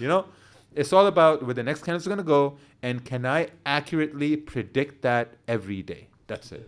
Okay, that's fair enough in my opinion. And at the end of the day, that's what it boils down to. The candles are the language of the market. That's why I say it's like when you learn trading, I always say it's like you're learning a language. So that's why it takes time. Just putting everything else aside, in terms of learning the technical side, the charts, that's like learning a language. And the language are the candles, momentum, how they close, etc. So no, couldn't agree more in that sense. But yeah, I'm sure you will ruffle a lot of feathers, no doubt. But it's good. It's good. I think debate is healthy, and I think there is a cult-like nature to smart money. It creates competition. Yeah, healthy competition. Some people look at it, oh, he's hating this. No, I'm creating healthy competition. That's all what it is. Some may not like confronting certain beliefs or ideas, but I thrive off of that. Yeah. So. Well, I think it's healthy. At the end of the day, it's healthy. I think that what I always find interesting is like when you observe social media, whether it's a trading post or whether it's just a normal, like a news article, you find all these people arguing with complete strangers online for ages, like literally comment after comment after comment, like just arguing with each other. And I just find it crazy because I'm like, where do you get the time? And the energy that takes is insane, right? And in trading, is completely guilty of it as well. Like you could turn around and put a tweet out saying like, like you said, SMC is false. And you will get hundreds and not thousands of people just constantly trying to convince you of your opinion, right? Convince you that you're wrong. Instead of just saying, like you said, healthy competition, like just go and prove it then. Prove that he's wrong or whatever it may be. And just prove it. I think it's definitely a fair assessment. As you know, like I said, if I was to label myself, if I had to, I'd have to say smart money, right? Just because that's how, in terms of perception, people would then be able to say, he trades this way. But I'm happy with it because I always break it down into people. Like I had one guy actually recently, he reached out to me, he said, one of my friends, he said he's learning ICT, and that's the algorithm, right? There's an algorithm that runs the markets, right? Then he said he had a friend who works at Barclays Bank in the UK, right? He calls, he spoke to this guy, and the guy at Barclays Bank said, we don't use TradingView, and we use, there's another one, I can't remember the name of it, but he had another different terminal, and they literally use, what are those candlesticks called? They're not, bar charts? No, the other one, the really funky ones, like volume based. Oh, Renko. Yeah. So they use that. He goes, but then he was conflicted. He goes, but ICT's saying this, and there's an algorithm, right? And then, but this guy who works at a bank is saying that they're using these volume charts. And I said, listen, no one knows. This is the thing. No one knows, right? No, there's an algorithm, whether it's technicals or fundamentals or support resistance. No one knows. All that matters is you have an edge, right? Yeah. And you stick, as you said earlier, kind of like stick to one pair, this number of trades. Like when you have an edge and you just focus on that every day, that's all you have to care about. Yeah. Never give in to a narrative. It doesn't matter who don't it is. argue with people. Yeah. That's it. If you have an edge, it's working for you, you make money, that's all you need to know. That's it. And don't try and change it, like that's I think a big thing that people do, unfortunately, is that they will have something that's working for them or starting to work for them. Then they'll say, oh my God, this guy just showed a 1 to 10 risk to reward, or this guy showed 100K, and then bang, as you said, they're hopping around, and then straight away, just as they were about to do it, they were about to get their progress, they basically destroy their foundation and have to rebuild again. But in terms of you've been doing this a long time now, right? You've been teaching for a while as well. What were the common mistakes that you've seen traders? I think I actually know. I've heard your answer before. It's very blunt and it's real. It's short in terms of the one pair, one time, and 1 or 2 trades, right? Yeah, that's it. Just 1-2 trades a day. It's very simple. I'm a very simple guy. I don't complicate things. Just 1 or 2 trades a day. That's all what's going to work. The more you complicate it, the more you look into some, I have guys say, oh man, I've tried meditation, I've tried yoga. That's not going to help you. That's not going to stop you from not taking 10 trades a day. No meditation is going to help you with that. Some guys say, oh, trading even Mark Douglas, is that? Yeah, that's his name. Yeah. He also talks about, discipline, this and that, but he also talks about 1 or 2 trades a day. Yeah. That's it. Everything else that they talk about, like meditation, this and that, you gotta tap into your inner superhero and whatnot. That's all BS. I don't believe in those things. I'm a very logical person, and logic dictates if you take. Because here's the thing, a human can only make 2 emotional decisions in a day. Irrational, emotional. Mm-hmm. So whenever you're trading money, that's basically an emotional decision, because our emotions are tied to real money. So if you can only make 2 emotional decisions with money in a day, that's it. Yeah. As soon as you venture off into your 3rd trade and the 4th trade, that's when you start to slide down a slippery slope. Yeah. Definitely. No, definitely. And I couldn't agree more. I think we're literally coming towards the end, so I'm gonna quick fire you a couple questions, right? Michael's probably looking at the time and that's it. We can stay all night. Yeah. But I'm going to quick fire you a couple of questions, right? So one, you spoke about recently, which is a big thing in our culture, which is evil eye, right? Evil eye. So my opinion that I've always had when it came to evil eye, one is not that I don't believe in it, but it's if I don't give energy towards that, I'm not going to overthink things. I'm not going to start, sort of giving excuses that, this was evil eye or this was that. Again, sort of intention. For me, is as long as I keep my intention, I do my thing. Yeah, I'm not flaunting. I'm not being overly greedy or anything. I'm just living my life, right? And the intention is fine, and I'm doing it in a very sustainable manner. Everything's good. Wherever after that, if bad things happen or whatever, it's out of my control. Challenges will always come. But what are your thoughts? Because obviously, I remember you said, I think it was the car, and people were saying to you be careful, Raja. What are your thoughts on it? I think evil eye, it exists if you think it exists, right? To me, anything that happens, negative or positive, there's a logical reason behind it. You get into an accident, and maybe someone who hit you, he wasn't driving right, he hit you. He hit you. I mean, that's all what it is. So, I mean, whenever something bad happens, there's always a logical reason behind it. And I also think that, the more you think about the negative, the more that negative is going to happen to you. Yeah.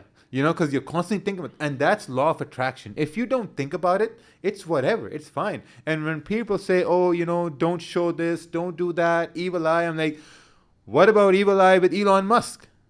What about evil eye with Jeff Bezos or Bill Gates? I mean, Bill Gates is at the time where he's probably going to expire. Who knows when? What about, there's no evil eye there. There's no evil eye with Shah Rukh Khan or Tom Cruise. He still looks like he's in his late 30s. There's no evil eye there. It's true. Right? So I think evil eye only exists in the average minds. That's where evil eye exists. In the population that's controlled by the governments, that's controlled with their own limiting beliefs, that's where evil eye exists because they believe in it. You know, if you look at the high achievers, the high performers, there's no evil eye there. Usain Bolt, Conor McGregor, where's the evil eye? I don't see that over there. It's always based on their actions. So let's say Conor McGregor as an example, right? Like he's still hyper successful. Yeah. But he had, a period of time where he lacked discipline and therefore, did some really crazy things because of the lack of discipline. Right? So it's not really evil eye that's caused that. If someone wanted to say that, it's more so he changed something, right? He was disciplined, it created the success. And reason why he had this negativity or negative press and negative situations was simply because of the lack of discipline and therefore changed something. Something changed in the behavior. And yeah, I can agree more. That's a very similar sort of thought process. Next one for you is in terms of a partner. So obviously you've been through this journey, and as you said already, we've already talked about the partner really helped to sort of step things up in terms of being accountable and responsible for another person. But in terms of success, I've always believed and I had the sort of impression of, next to every great man is obviously a great woman in terms of, I don't know what it is, whether it's support or whether it's just, advice. But what are your thoughts in terms of having that partner? Because I know you're a very private person in the family side, because obviously nothing on socials, which we can talk about, but it's a very, which is interesting though, because obviously you are on socials at quite a high level. Do you ever struggle with people coming up to you and you're with your family and stuff? And is that ever a problem? Or I'm not that famous yet. Yeah, there, man. Sometimes, especially here, I'd imagine. Dubai Mall, it happened.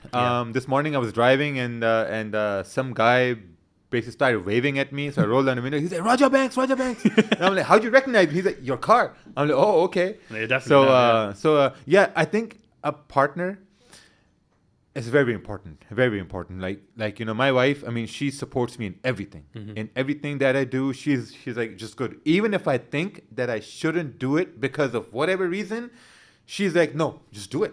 Just do it. Because I think she's been with me through the whole journey. And she's seen how I operate. If I think about something, I got to do it, I do it. But sometimes I have some sort of resentment that I don't want to do it. She pushes me. No, you got to do it. You've done so well. You've done this. You've done that. Do this. If you fail, so what? What's going to happen? Nothing. So I think having an amazing partner in your life can make a huge difference. Main thing is they keep you grounded. Yeah. That's the main. They keep you grounded. They keep you humble. And then, once you start a family, you got kids, that's just a cherry on top. Yeah. It's a challenge, no doubt. But definitely is. It's something that changes your perspective. Yeah. And I think, obviously, this day and age, and especially as you say about Western society as well, being what it is now, doesn't promote family. It doesn't promote, having the one partner and the wife that you're loyal to and having the kids. Unfortunately, it's very much trying to separate the family.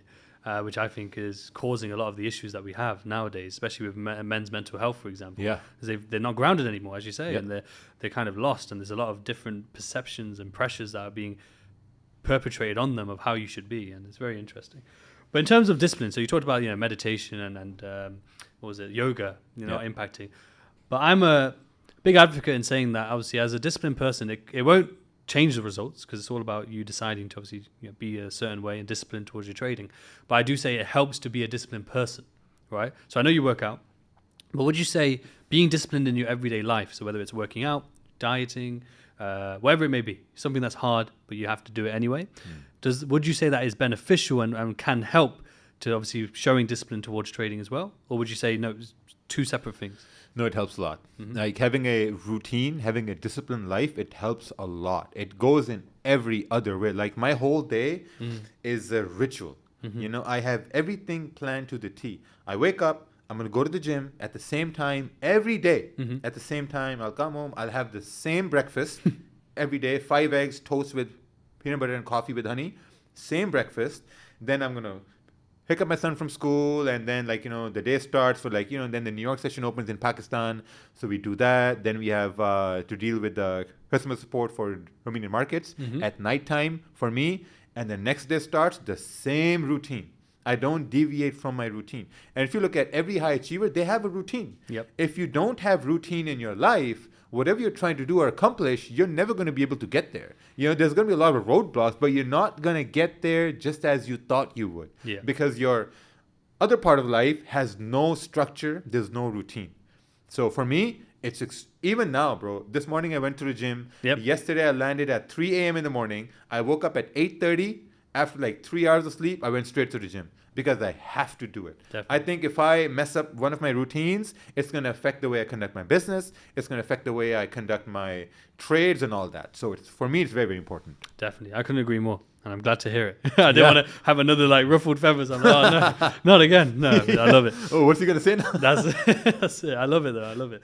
But I think that's a good place to wrap up, man, honestly. Yeah. And again, thank you very much for agreeing to come down. And I know that, it wasn't probably easy, and I know we almost missed it. I would have been sad, but I would have. I know again, the right intention, literally what we've been talking about, a very key part of the podcast. Right intention, I knew it would happen eventually. Yes. And again, though, a huge thank you for coming on, and no doubt a lot of value for a lot of people out there who can take. Yeah, some man. things Thank away. you. Very humbled you invited me. Thank you. No, hopefully again we'll do one again in the future. But I will put in the description, obviously, the links to everything, so it'll all be there, and make sure you check that out. And again, thank you. And until next time, catch you on the next episode.